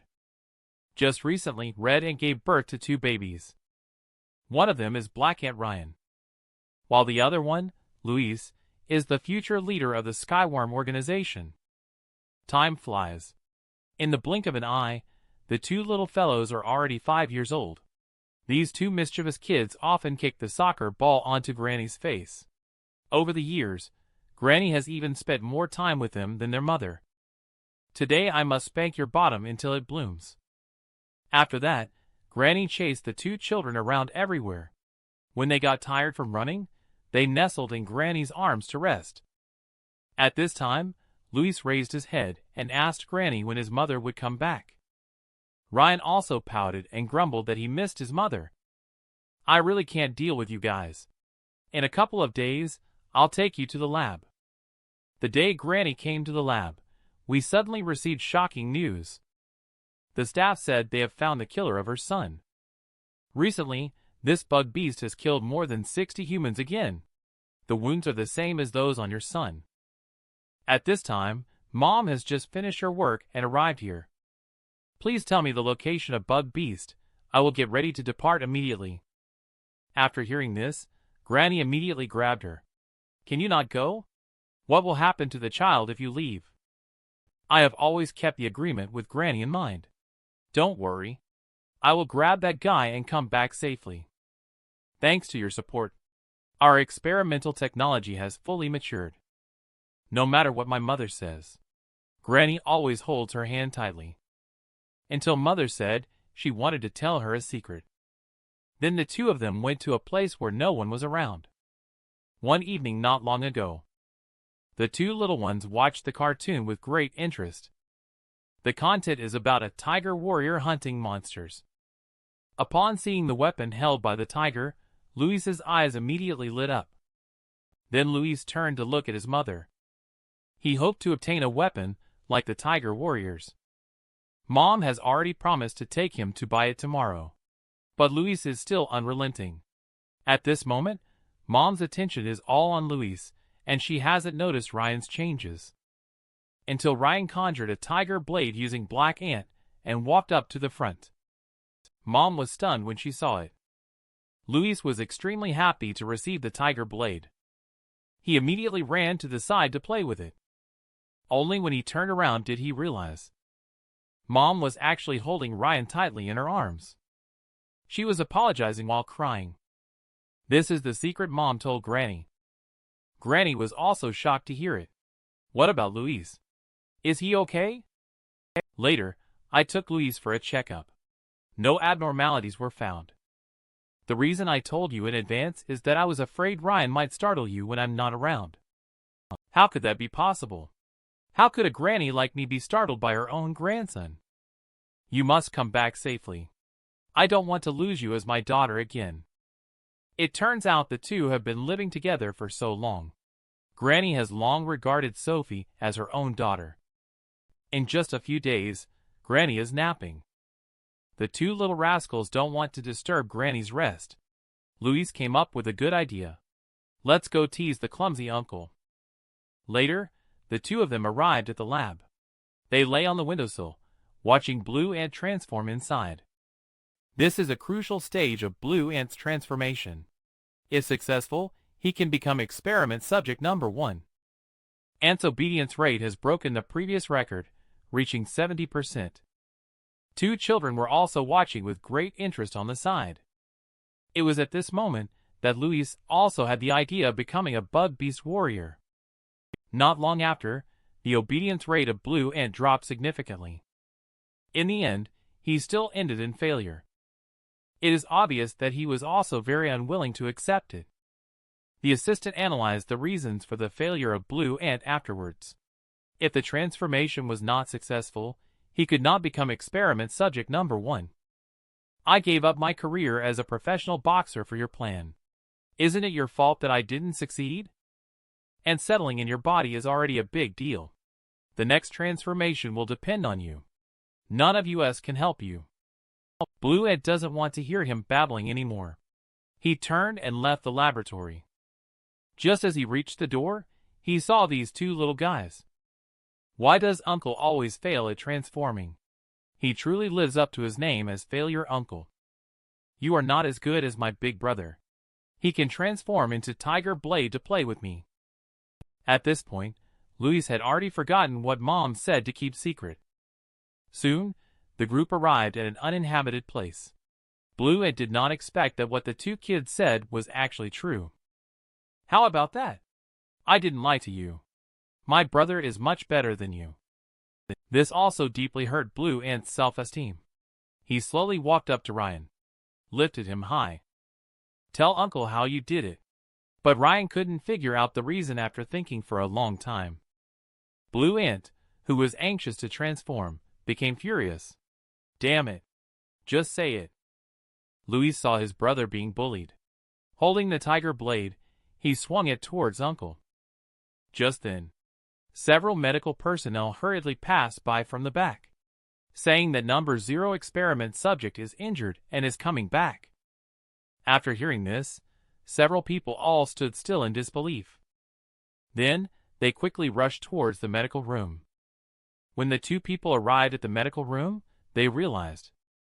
At this moment, Granny was already crying her heart out.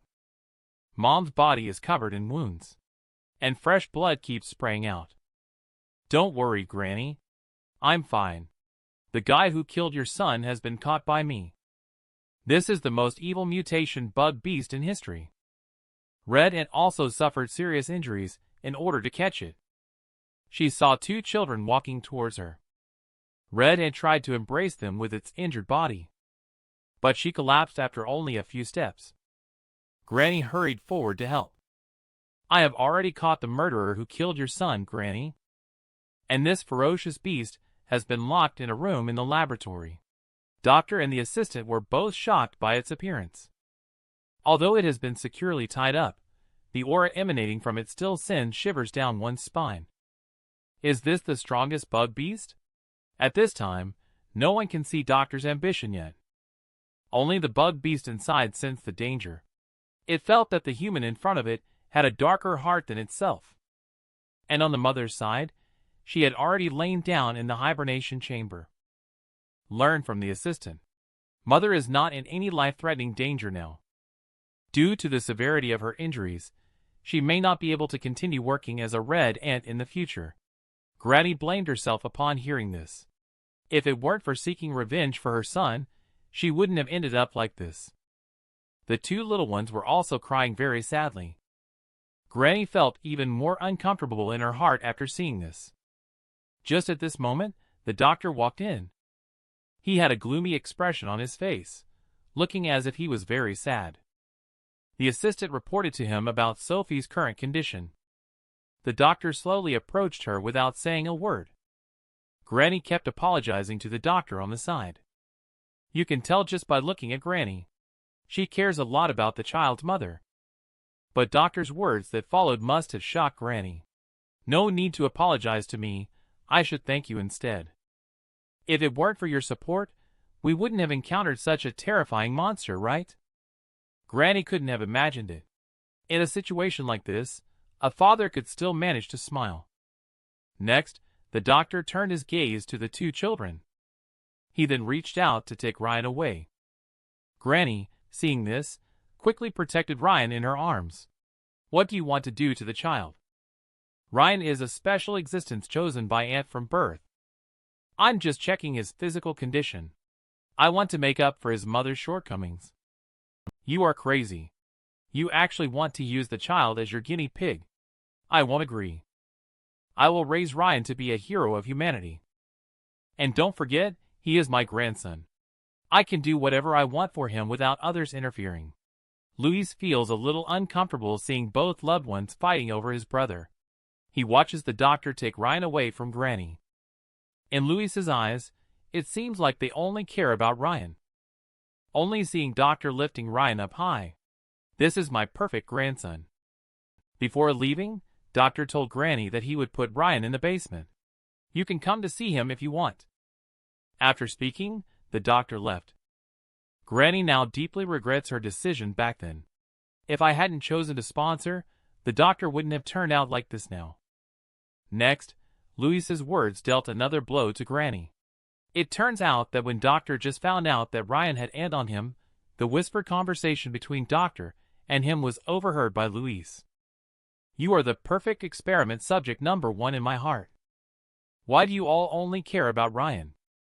Will I receive everyone's love too if I can become number 1 like Ryan? Luis, what are you talking about? Don't become obsessed with that kind of power. It's very painful. But Luis doesn't understand Granny's words at all. I hate all of you. After speaking, he ignored Granny's call and left here without looking back. Granny looked back at her mother when getting up. She found that the ant inside had become restless and agitated. Luis, on the other hand, found the blue ant and vented all his frustrations to it. Do you want to be number 1 and also seek the embrace of your family? How could I possibly be like you? I am striving for honor. But no matter how hard I try, I can only control a small part of ant. Watching the ant in his hand disperse again, Luis teased him as a failed uncle. This made him extremely angry as well. He then stood up and punched the small tree behind him. I couldn't do something even a 5-year-old kid can do. Luis on the side discovered it with horror.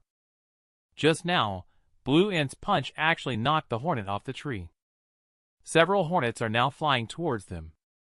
Blue Ant saw the situation and pushed Luis aside, shouting at him to leave. Then, with a wave of his big hand, he threw Ant into the air. The ant successfully killed several hornets, but some stragglers managed to slip past Blue Ant and flew towards Luis.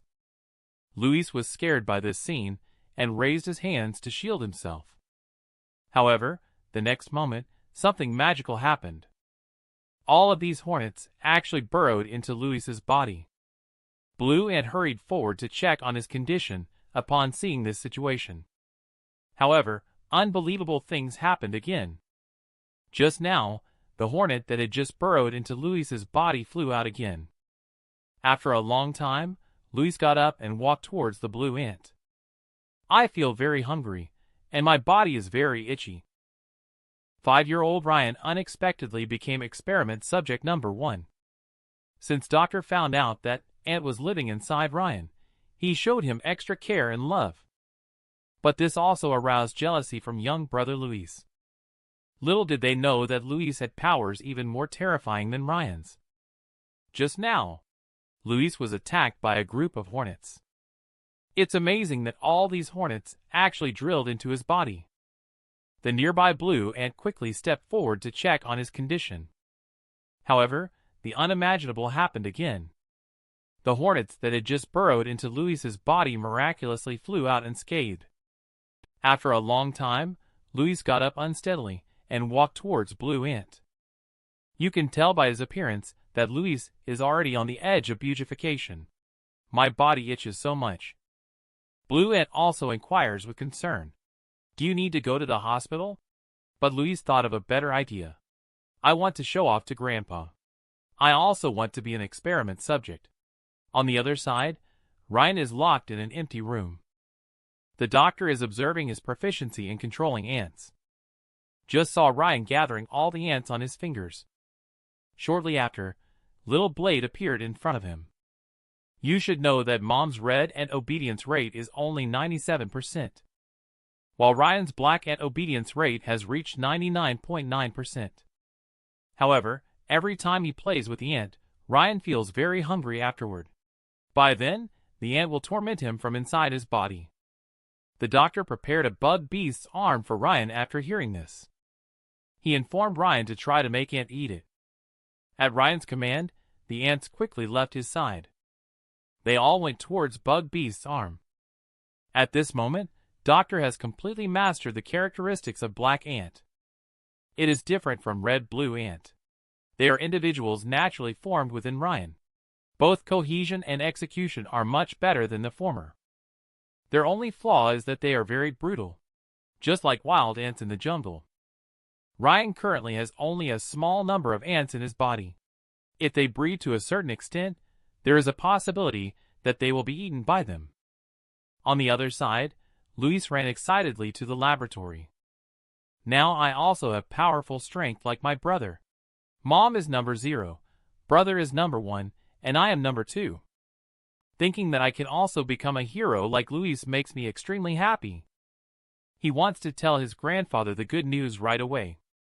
However, the room was empty at this moment. Where else could Grandpa be if not in the laboratory?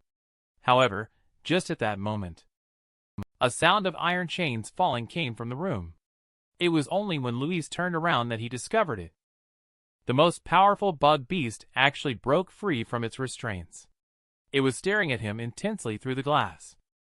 At the same time, a piercing alarm sounded in the hallway. Upon hearing it, both the doctor and the assistant felt that something serious was amiss.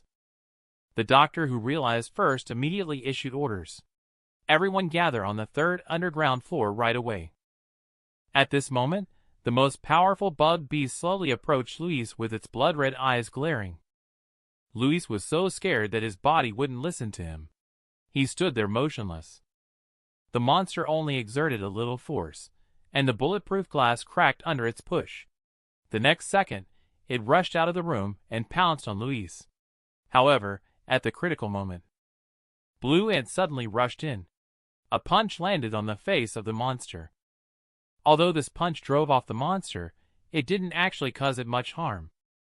Due to Blue Ant's low obedience rate, his transformation is not only imperfect but also short-lived. Blue Ant is well aware of this, and takes the initiative to strike for a quick resolution. Meanwhile, the monster roars and charges towards Blue Ant. Both abandon defense and exchange blows to each other's faces. However, Blue Ant quickly fell behind, and was already spitting blood from being beaten by the opponent. On the monster side, although it also took a lot of punches, it remained unscathed, watching as monster's sturdy antenna was about to pierce Blue Ant. Fortunately, he had the foresight to dodge this fatal blow in advance. However, he was still stabbed in the stomach by the opponent. As a professional boxer, Blue Ant refused to give up. He raised his fist to strike back. Unfortunately, Monster was much stronger than him. As a result, he was beaten to the ground by the opponent. Monster showed no signs of stopping. His fists rained down on Blue Ant's body. He looked at the almost dying Blue Ant.